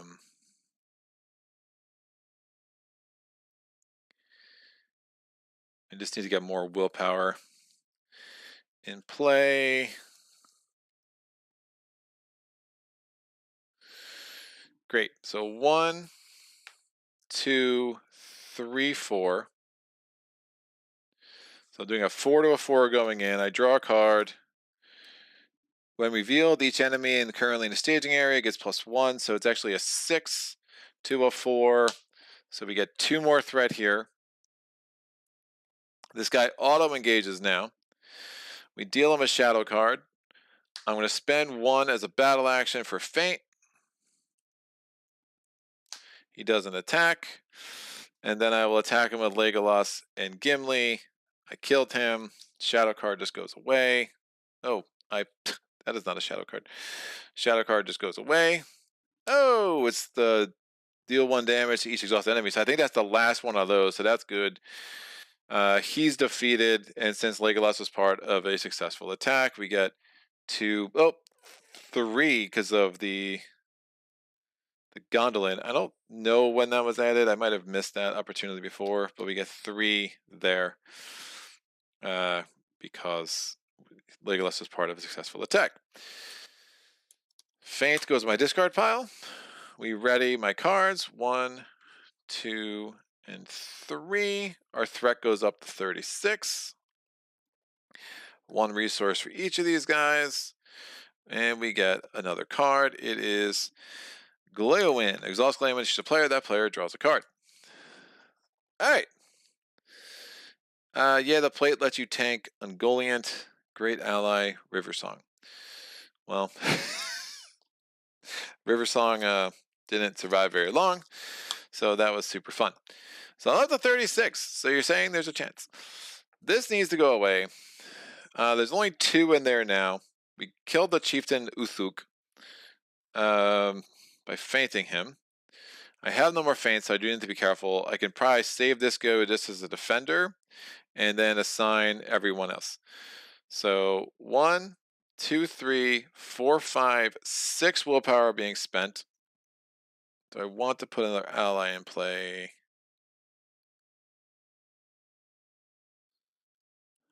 Sure. I'll actually put this ally in play as well. It's a veteran axe hand. And just get a bunch of allies, because Ungoliant spawn is going to come out eventually. And that means I could also do this for 7 willpower being spent. Which I like. So 7 willpower. My ugly mug is getting in the way over here. I'll just move. Nope. It's no great place to move. Nope. It's just what it is. I'll just move myself a little bit more to the corner. So 7 willpower being spent against the 2. Top encounter card. It's another 2. Reveal a top card in the encounter deck to move there. So I'm a 7 to a 4. I add another thing here, and then 2 more here. This goes away. I can travel somewhere else. I will. That makes me reveal the top card in the encounter deck. It's another one. What Enchanted Strange is the active location. Players cannot draw cards. So now we have a base of a 4 in the staging area. But when this goes away, we get to search our deck again. Again, I wouldn't mind another Gandalf. We ready all my cards. We get resources. 1, 2, 3. Threat goes up to 37. We draw a card. It is a Dwarven Axe. Still think I want to add more allies. I'm going to spend 2 to get Gleowin out. So I'll just have a little ally chest over here. And I'll spend 2 to get... no, maybe it's time to get a Dwarven Axe. I'll spend 2 to get a Dwarven Axe. Give it to Gimli. That way, if I have to discard an attachment, at least I won't lose my armor. The armor is more important for me for sure at this point. Gimli. That will work.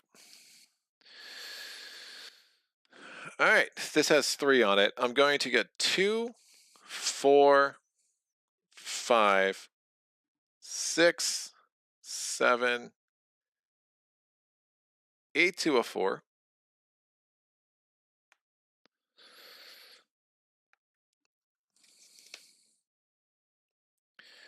And that guy's still out there. So if I get an enemy, he can soak that attack. Top encounter card. It is an 8 to a 6. We put 2 on top of here. When revealed, each player must choose and exhaust 1 character he controls. Oh, that's bad. That's not good.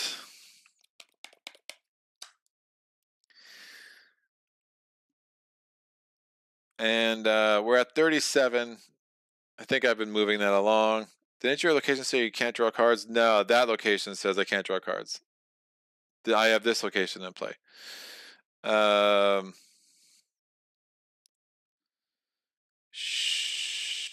Yeah, we just added 2 there. Right.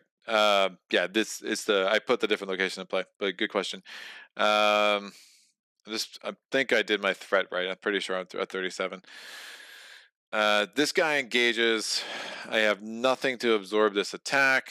This might be the end of Boravor, to be honest. But we'll see. So we'll do a shadow card.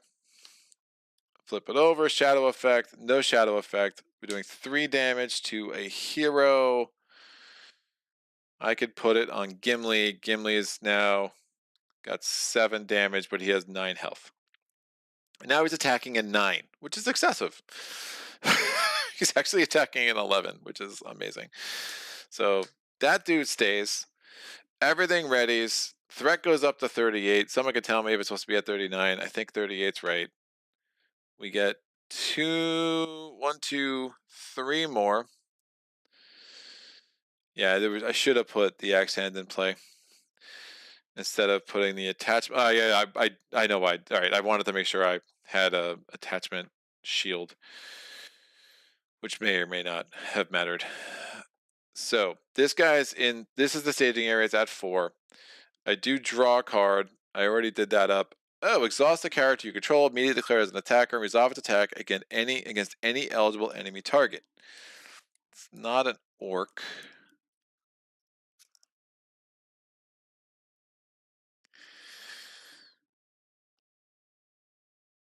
I'm going to spend the. Sorry, looking with YouTube mostly in the background. I think 38 is right. Thank you, Jester. Spending 2, getting another axe hand in play. Oh man. 1, 2. So there's 4 there. I definitely want that to go away.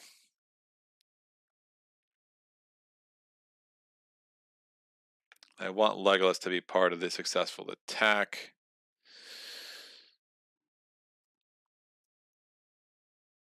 Save all of this. So 2, 3, nope, 2, 3, 4, 5 to a 4. Drawing a new encounter card. It's a 6 to a 5. I lose by 1. It's up to 39. After you travel there, first player may draw 2 cards. That's amazing. I'm going to defend against this attack with that dude. Shadow card. No effect. That's going to be doing 3 damage, 1 shield and 2 health. Axe hand is dead. And then attacking with these 2. That's dead. Since Legolas was part of that, we add 3 progress tokens. 1 goes on here, 2 goes on here. Since I discard this, I look at the top 5 cards of my deck. We get to keep 1. There we go. We have the Daughter of Nimrodel, who will give me some healing ability, which could be super important. Because, I need some healing. The event that just lets me heal might be a bit more preferred, but we'll take what we got. Yeah, and I could not travel. I killed the enemy after I had the opportunity to travel. So we do have 6 right now in that little staging area, which is super nasty.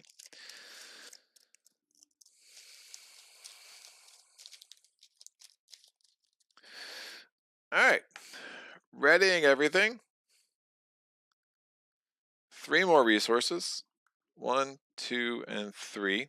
Threats now up to 40. Drawing a card. Still looking for my other Gandalf. This is a horseback archer. Oof. Okay. +1 attack, +1 shield.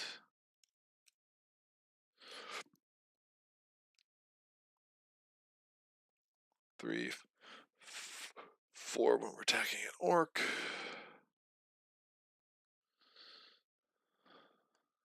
I'm gonna need 1 more to put her into play. I'll spend. Nah, I don't want to spend all of that.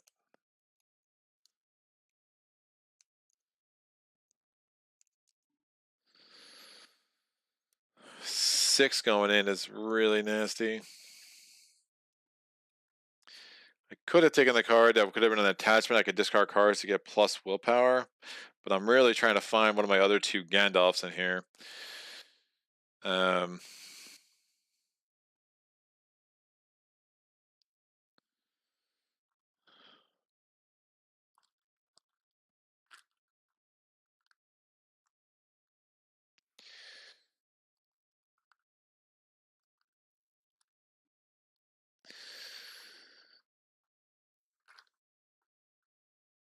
So not being able to draw cards is pretty much not acceptable.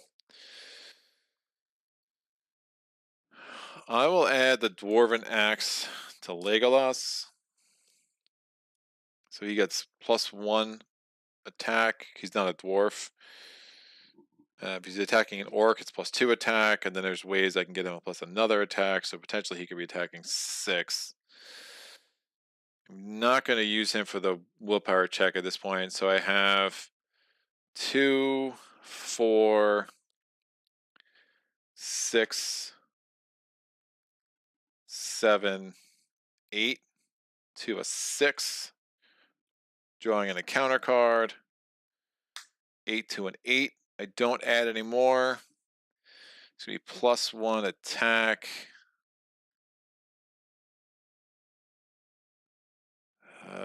That's fine. I will travel here.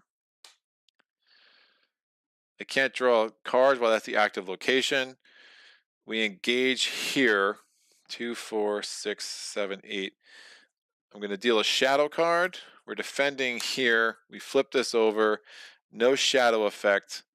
It's doing 2 damage. I have 1 shield. So 1 damage on the veteran axe hand. And then I'm attacking with Legolas. Legolas is attacking 3, 4. There's 1 shield here, but I can spend 1 to give him +1 attack until the end of the phase. I can choose a character. Characters, again, are heroes or allies. So 5 attack. That kills this dude. That adds 3, so I can add 2 here. So this goes away, and 1 more here. All right, so I need 1 more. We can finally advance out of this quest deck, which would be super good. These all ready. I go to 41. I get a resource for each of these. 1, 2, and 3. I draw a card. It's Gandalf! Hey, Gandalf! I'm going to spend 3 to put the Daughter of Nimrodel in play. I have no buffers at all. That's fine. I'm going to exhaust her to heal Braverolar. I mean, if she dies, is it really the worst? Yeah, I'll keep her alive. So I'm going to spend 2 there. I'm going to go 2, 4, 5, 6, 7.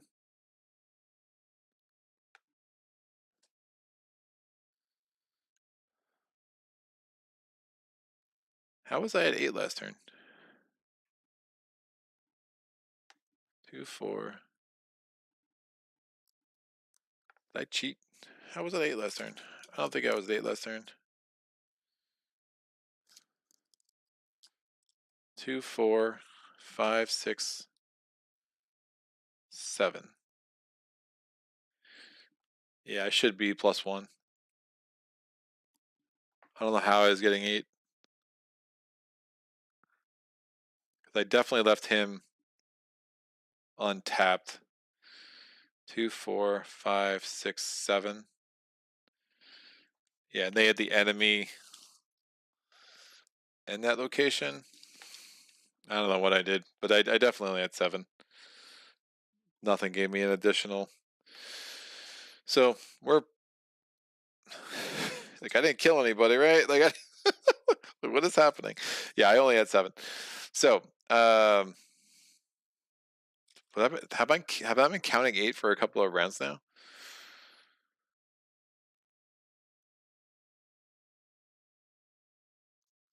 Did I say 8 to a 6? No, I think I was exhausting everybody for a couple of rounds, which is why. Yeah, I think I was just adding that for a couple of rounds, so I just forgot to do it. Someone could tell me if I did the math wrong.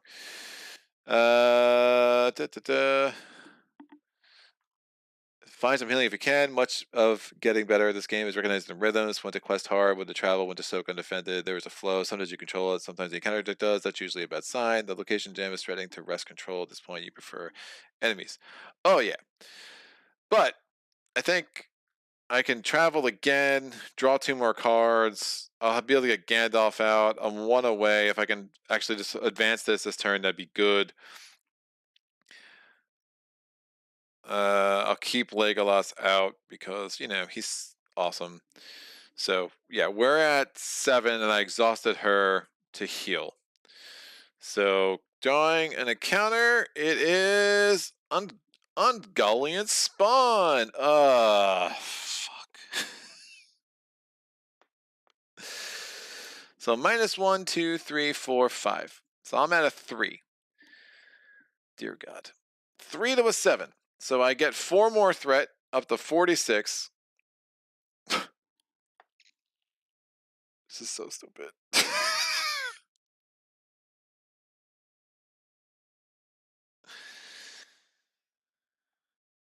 uh,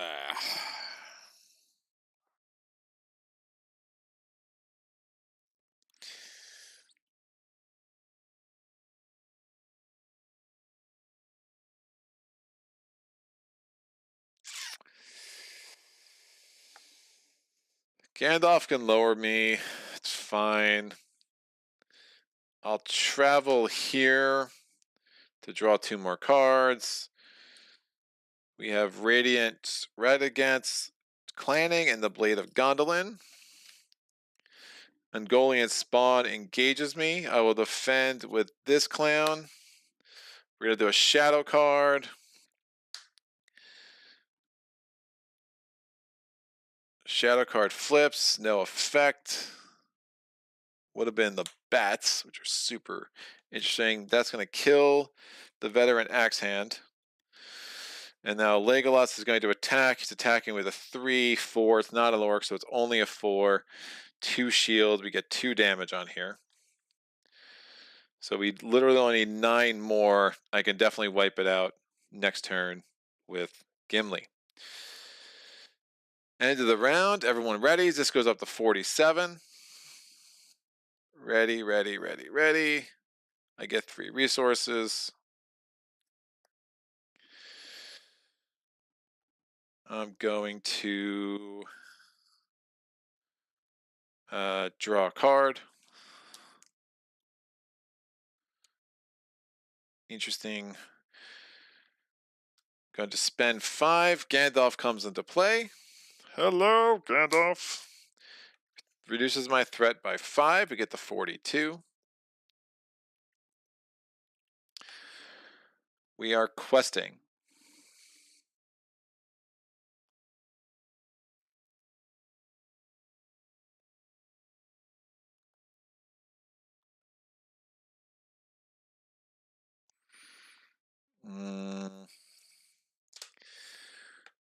I will heal Gandalf.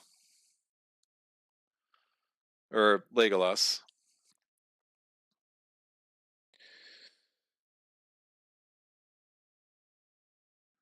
If I can beat this by 5, we're in good shape.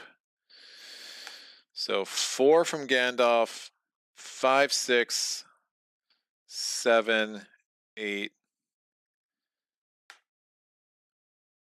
9.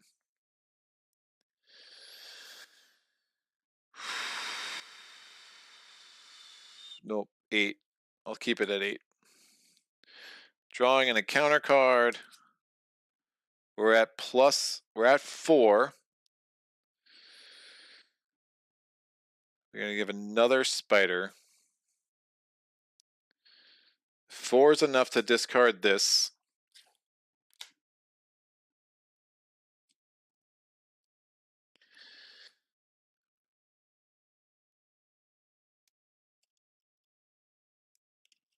Didn't I draw that location card?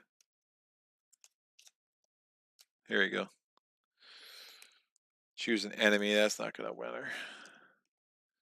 You do have that. So that goes away. I don't think I want to do another. No, we're good. This dude engages.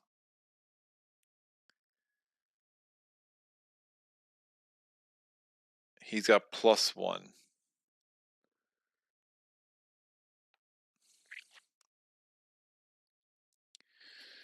We also have that. Oh, that's pretty strong.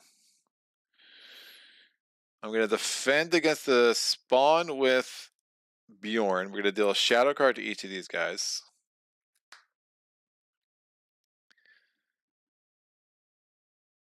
And I'll defend against the spider with Legolas.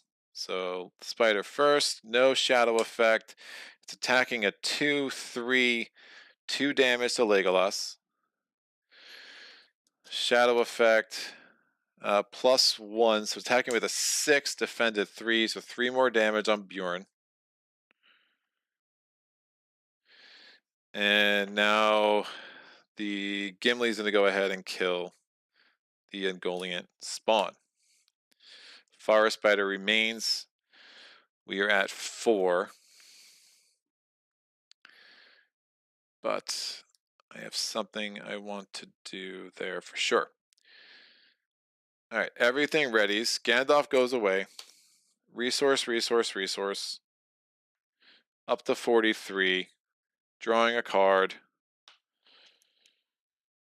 Quick strike. Yes. So. Quick strike. And so we are in the planning phase. I'm going to play. I really want to advance this thing, so I'm going to play. This guy's here. So there's only 2 here now. Maybe that's dumb. I won't do the quick strike just yet.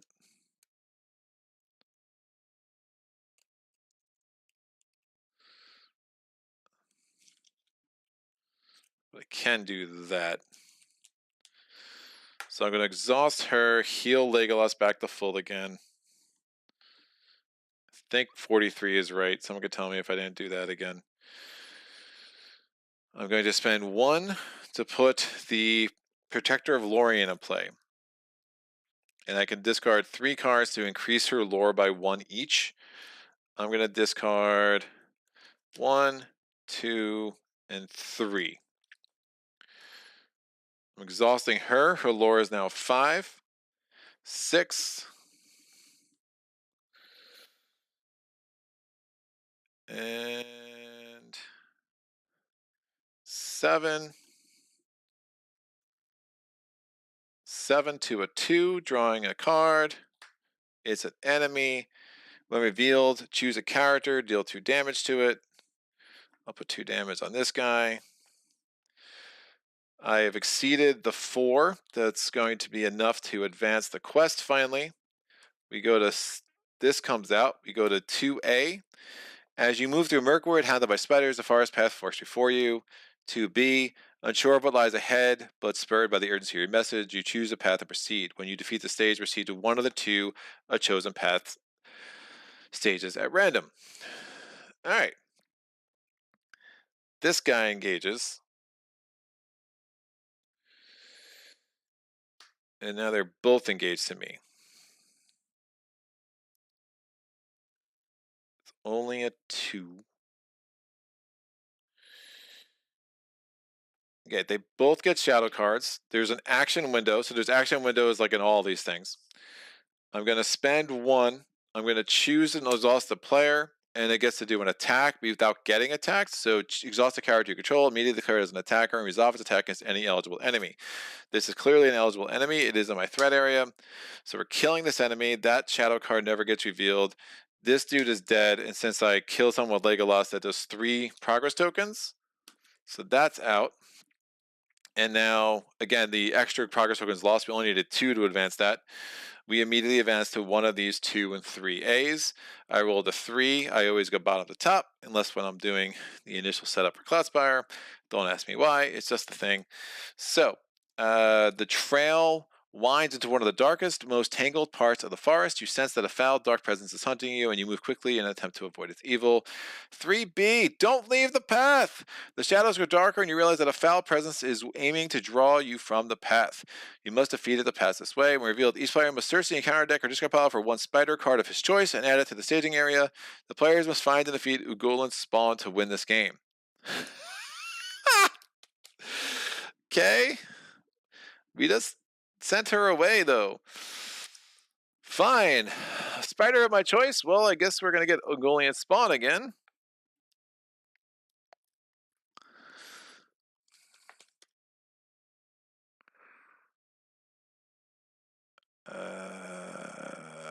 That's...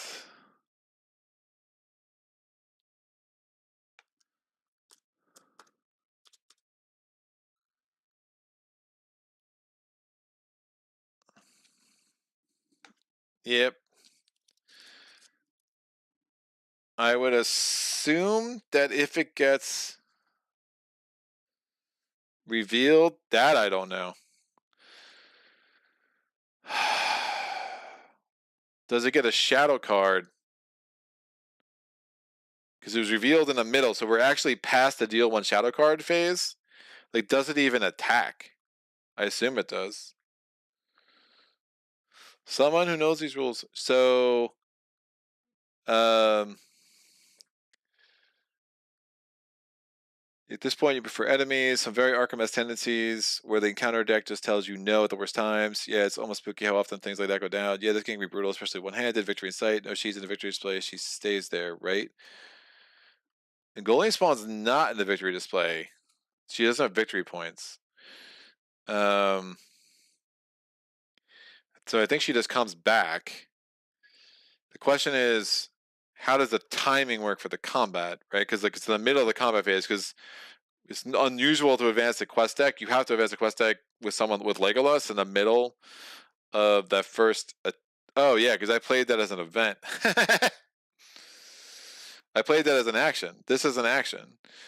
So I played that as an action. I exhausted Legolas. I killed an enemy. That's going to give me 2 things.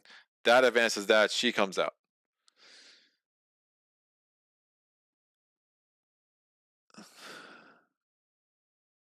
It adds to the staging area. I bet you it stays in the staging area. I don't even think it leaves the staging area. Because the encounter moment is gone. Right? There's no engagement check. So she's just in the staging area until next turn. Which I prefer, to be honest. Because now I can defend this dude with Born. Shadow. Defending player must choose and exhaust 1 character he controls. That's annoying. So I just exhaust that, but Bjorn takes 0 damage. Yeah, that's the only way that makes sense, because we haven't done the engagement check. She just stays there. Now we go to the next round. We go to 44. These ready.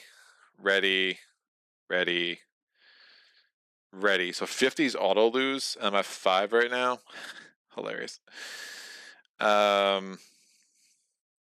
I would not have gone there. There's no reason. 3 resources. Drawing a card.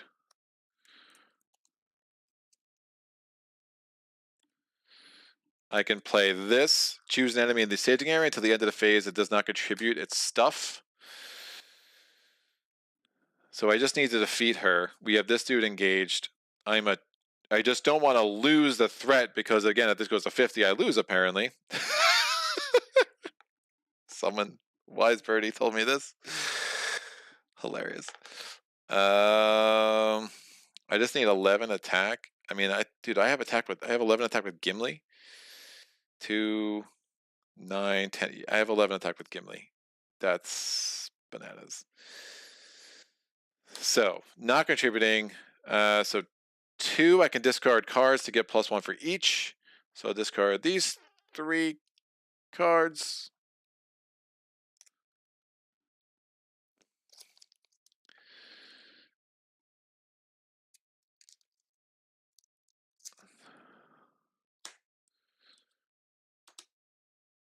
So that's 5, 6, 7, 8. Drawing an encounter card. It is the Enchanted Stream. I managed to succeed, so I don't have to worry about that. And now we do encounter checks. Both of these clowns get shadow cards, but I can choose an exhausted enemy. I'm going to choose Gimli now. Gimli is going to attack 11. That's enough to kill the Angulian spawn. And that, my friends, is a win!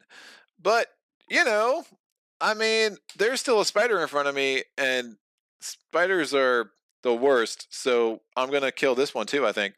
Shadow, defending player must choose and discard 1 attachment he controls. Great, I'll attach that.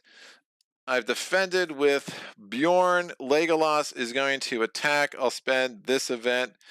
That's another damage. That's 5 damage.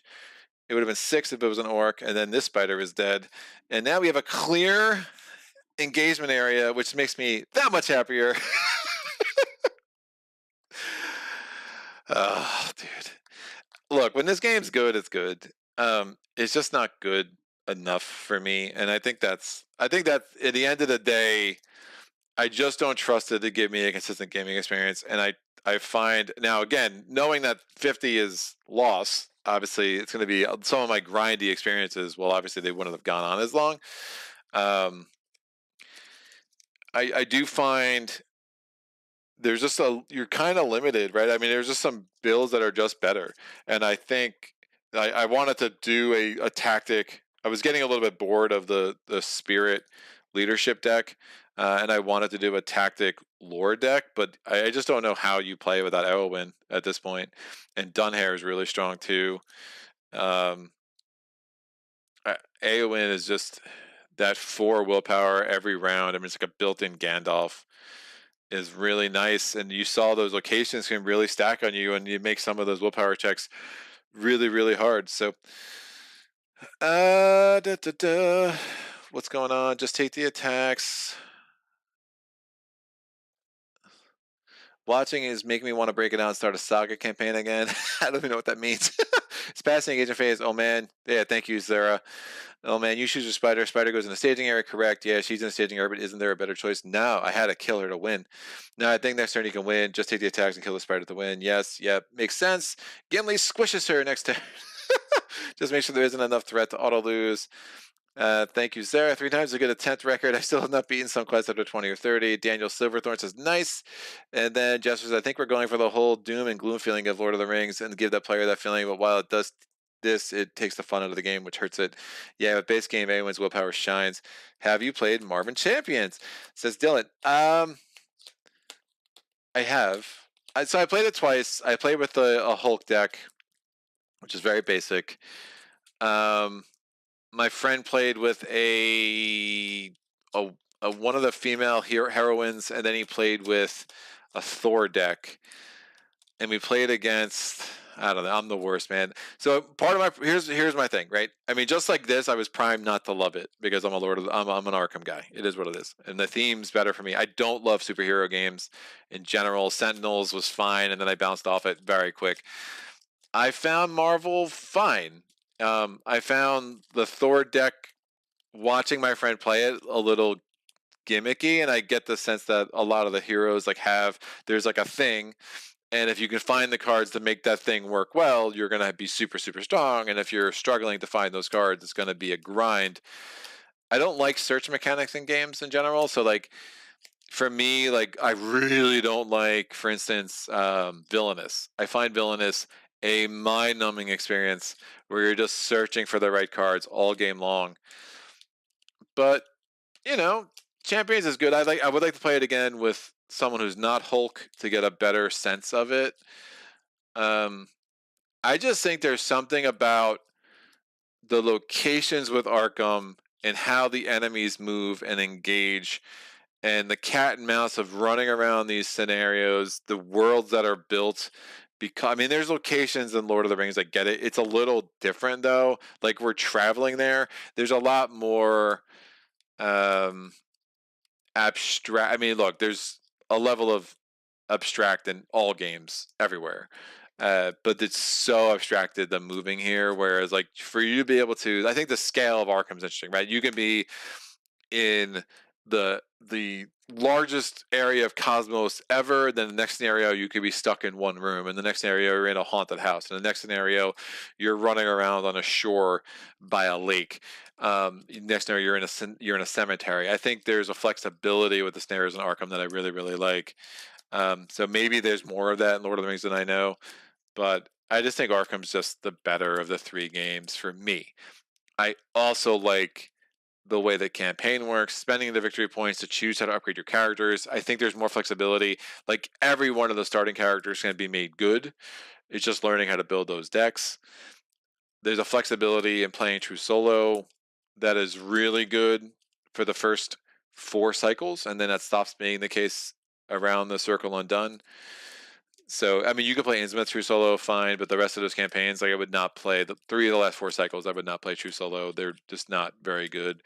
And I think it's just a matter of an investment. I mean, for me, like Marvel Champions, Lord of the Rings, the idea of investing the money to make those games really good, it's not where I'm at right now. I just have too many other games I want to play.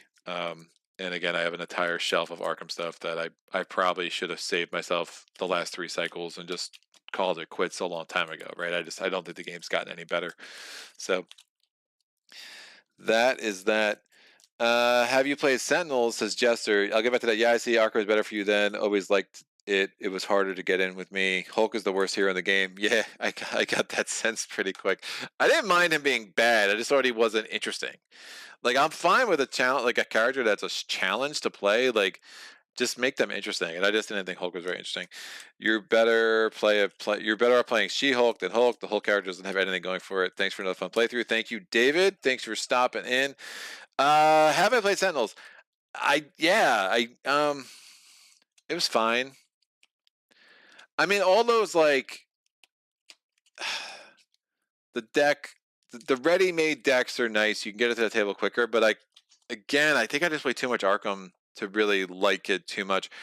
Like I found Street Masters. Street Masters is a very beloved game. I just found it. I mean, if there's anyone that should have loved Street Masters, it was me. I mean, I grew up on those movies, man. Like that is my childhood. Like there's so much nostalgia in that game for me. And when I played it, it just felt like kind of uninspired and not all that hard once you knew what you were doing.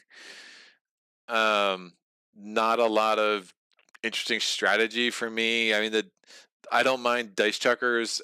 I think there was something good about the dice chucking there, but it was so like slanted toward you're never gonna fully miss. You're always gonna get something, it made a less frustrating gaming experience. It didn't make it all that interesting, right? There wasn't a lot of tension in that game for me. So I think and Sentinels and Street Masters. I mean, Street Masters is Sentinels with a board. I mean, it's the same idea. You got your enemy deck, your location deck, your hero decks. Yeah, those deck-based games just don't click. And I've only played base game Sentinels. I'm sure the newest one is awesome. I don't love the fact you need to really you got to play 3-handed Sentinels. I mean, I put 3 playthroughs on the channel a long time ago, and then the box sits over there. My box of stuff to I'll probably just donate that one. It's the enhanced edition. It's doesn't have much resale value, but if I can trade it or something, get something else, I wouldn't mind that. But yeah, I mean, I would prefer to play this again over Sentinels. I think this has a lot more going for it. I just it's crazy to me like how many times you set it up and you're like, well, that was a not interesting loss. That's a not interesting loss.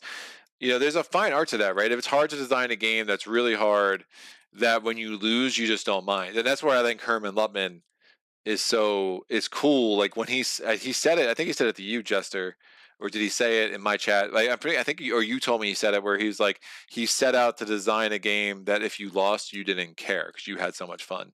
And Zed's is just nails that. And like I'm not saying I'm always like, yeah, I lost again. I mean, there are times where like some dice rolls can get really frustrating, but like Sentinels is just that game. It's just you're not gonna like ever feel like you didn't have a chance. You're gonna be engaged somewhat in the story. You're not gonna have like a quick like, oh, I pulled the Angolian spawn on turn one. Like, well, that was fun. Set up again. It's just the having the three heroes and like, all right, one can die, but if one dies early, you're kind of toast. At that point, you just might as well restart. So there's a lot of there's things about this game I really like and things that I'm just like, yeah, it's just the number of times that this game is good, like this third playthrough, there was a lot going on, a lot to think about. I love Bjorn, man. He's such a cool character. I don't, and I've actually never used his enhanced ability there. Whereas again, you gain 5 attack and then he goes away. I've just never had to use it whenever I got him out. But is it good often enough to justify the times it's not? Like Too Many Bones, I ask that a lot. Is it good often enough to justify the times where you just kind of have a dud of a playthrough? For me, it is. This game, I don't know if I would say the same thing, for real. But agree, never had so much fun losing as I do in Zed's. It's so freaking good, dude. I have another patron challenge with Zed's coming on the channel next month, so look out for that, man. It's bananas. I won't even spoil it. It's really funny. It's like my first like literally like my patron like made a story. And he's like, this is my story and I want you to play it. I'm like, it's great. It's so clever. It's gonna be very fun. So and I'm probably gonna get my ass kicked again. My Gondorian spearman is just chilling over there, like, let me go with my friends. All right, dude, you're over there. But we'll see. So look, this was cool. Tune in tomorrow. Horizon Zero Dawn. And if I had mixed thoughts about Lord of the Rings, I if you like me having mixed thoughts, you're gonna enjoy me having mixed thoughts tomorrow. So, that's fine. I mean, the one thing too is like, you can tell like I really see a lot of good in this game. Like if you saw, and like the funny thing is too, is Imperium, I'm still gonna keep playing it on the channel more. I think like I'm starting to get past what bothers me about it. But if you want to hear me rant, I mean, you watched my first Imperium video where I went off for 15 minutes about some of the design decisions that I find mind-blowingly frustrating and unnecessary. Like, what the heck was Osprey Games thinking? Like, again, and that game's like a clinic in how to not be player friendly, and that bothers me. Like when you're asking me to spend $40 for some cards.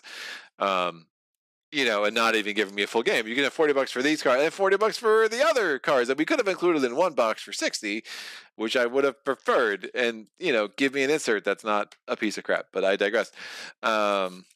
There's something here. I just don't think what's here is for me. What about the G.I. Joe deck builder game or the Terraforming deck building game? Plan on getting either of those two? Oh God, no. So, I don't mean to be that dismissive. Neither are on my radar. Transformers. I just don't need more deck builders, man. I don't like deck building as a mechanic that much in general, really. I mean, I think I played the heck out of Citadels. It is my wife's favorite game. It is one of the few games that I can get her to agree to on a regular basis. It's fine. I mean, if I'm playing deck builders, I'd probably rather play Clank, but that game can frustrate me. It is what it is. I mean, I'll play Imperium. I'm enjoying more with some of the new factions that I'm playing with that I think are more interesting. But yeah, Living Card. I'd like to play Netrunner once to kind of see what the buzz is about. I mean, I was very curious for Lord of the Rings. It comes up so often that I was very curious to see what it was about. But no, I haven't really heard the other two. Kikowski says your Imperium rants are the best. I ain't entertained. I do think that was the most I ranted. I mean, I turned the camera on and I don't have a script ever. I mean, that's probably abundantly obvious, right? So I just went off, dude. I had some. I had clearly I've been building. Oh boy, yeah, that was. I'm trying to think the time I ranted closest to that. I mean, I ranting about Tom Vassel's review of Uprising. I definitely had that rant because, woof, that guy. That was just. I mean, irresponsible. If is a word that comes to mind among other things. Yeah, that Imperium rant is probably stands alone as a. Oh. I mean, look, there's games I don't like that I'm like, I want to be fair to the game, right? And like I didn't love Anachrony, but I understood why people liked it. This wasn't for me. I think what makes me the most angry about Imperium, and angry is we're talking about board games here still. There were so many things that I didn't like about Imperium that had very little to do with the gameplay and had to do with the product. And again, it's 2022. You should know how to create a product by now. And if you don't, I mean, you're Osprey Games. Like, it's like some of the decisions they made were so bad that it bothers me. Like there shouldn't, don't add so many barriers between me and enjoyment of your game. But what do I know, man? I mean, they're coming out with an expansion. They made a bundle on that game, I'm sure. Considering the components weren't all that, and I know shipping's crazy and stuff, but they got their profit margin, and that's fine. I just really bothers me how little care they put into designing a game that would be fun to play. And that drives me nuts. Sarah says, "I love your Imperium, yet the rant was accurate." Yes, no, Sarah's had some really helpful comments on my first Imperium video. Yeah, it was like Sarah and Saget kind of helped save that game for me a little bit. I really did enjoy my next playthrough, although I made a very bad strategic blunder, and I think I lost on the third round. We'll be back, man. I don't know. That was fun. The Atlanteans were great, and then I was like, oh wait, did I lose already? Wow, look at that! I didn't know that could happen. Amazing. Yeah, Jester, yeah, Tom has a problem for normal board gaming. He is bought off in his views and certainly shows in his reviews. It just bothers me, man. Like, yeah, you're an ambassador in the hobby, and you have a company like Nemesis Games that is clearly one of the companies trying to do things the right way. And yes, they sent me a review copy of the base game. I did purchase their second Kickstarter uh, quickly because I want to support them, and I really just love the game that much that quickly. So there is that, but I mean they're doing things the right way. The way they handled a Kickstarter, the way they handled a shipping increase. They're nice guys and they're new in the industry and they have a game that's wildly beloved on BGG that's highly ranked, and you come out and you give a review that was so poorly thought through, and you said things that kind of showed that yeah, you knew the rules but you didn't really understand some of the game.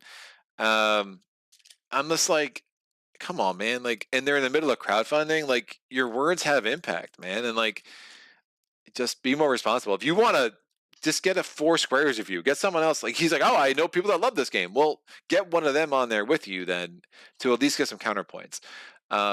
I just think you're too big of a channel with too many people like hanging on your every word to go out and be so reckless in slamming a game, especially a game of the ilk of Uprising. So I don't know. That's my 2 cents in it, and their crowdfunding went well still, and it seems like their pledge manager's gone well. They're going to be back on the channel on Tuesday to kind of talk about the game one more time. Again, their pledge manager closes on the 16th, but yeah, so it really bothered. I mean, he's said a few things. Like, he has a habit of punching down on smaller publishers that just seems wildly off base, man. Like, if you want to be a shill for whatever, I don't get that upset about the stuff. Like, when Chip Theory Games sent out all their friggin' swords, like, I kind of wonder why I'm not anywhere on their list for review copies lately, it seems. But dude, send swords wherever you want. I don't get that upset about it. But it bothers me when someone like of the ilk of Vassal puts out a review that's like lazy, that is going to negatively affect people. No pun included has done that sometimes. Shut up, sit down's done that at times, and I'm just like, some of their reviews just seem like, the no pun included review of Too Many Bones was like, come on, man. It's wildly crazy. Shut up, sit down review of Descent. Like, I'm not out there defending Fantasy Flight often, but that review was like, seemed rather lazy. Like, I mean, it's just some stuff, man. It's hard, man. I'm sure people think some of the stuff I say is off base and I'm not being fair, and I get it. So I got my opinions, people have theirs. It's fine. Jester, I totally agree, brother. Well said. Cool. Can't we all just get along? And then, I did just 10 minutes ago, to show my hypocrisy, tell people to go watch my Imperium rants, which I basically said verbatim again here. So I don't know. We all have our things. It's a bunch of characters in this crazy hobby, but this was fun. I hope people that love this game kind of understood some of where I'm coming from. And yeah, I mean, it was a fun playthrough. I mean, I always like when I can get a game on the channel and I think I show it off at its best. That happened with Shores of Tripoli. That happens here. That makes me happy. There are times like Mac and Arcana, I don't think I showed that game off at its best, and that makes me sad, but so maybe I'll get it back on the channel, hopefully again, and try again. Sometimes things go wacky and there's nothing you can do. But this came together. It took us 3 tries to get a playable game, but we got there. We got there in Gimli. Ooh, one shot in the Angolian spawn. I love that little dwarf. I mean, I'm a little jealous of that beard. Am I getting there? That beard's nice, man. I'm not gonna lie. It's a beautiful, beautiful thing. Oh, I beard envy over a drawing of Gimli. I mean, I do love most of the art in this game. I do feel like this drawing of Gimli could have been a wee bit something. I don't know. It's a little strange to me.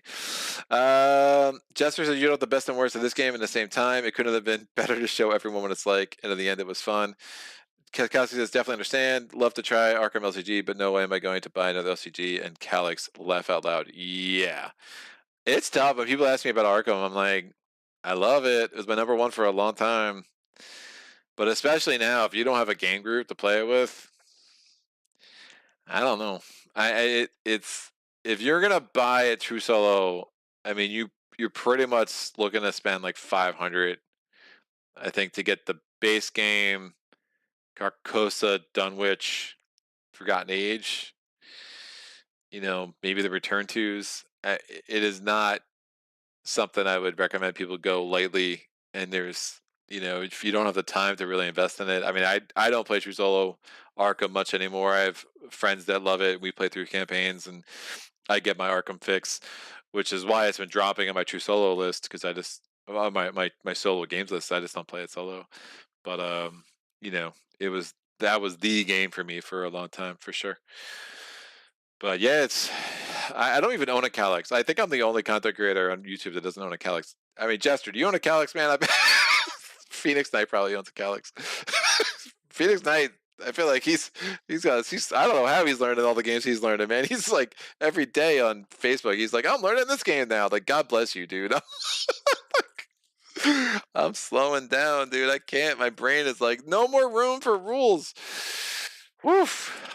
As I say, as I look over to the left at a review copy I need to learn at some point, but we'll get there. We'll definitely get there. So this was great. Thank you so much for everybody joining in, making this all the fun that it was. I'll be back tomorrow, Horizon Zero Dawn. Until next time, Happy gaming.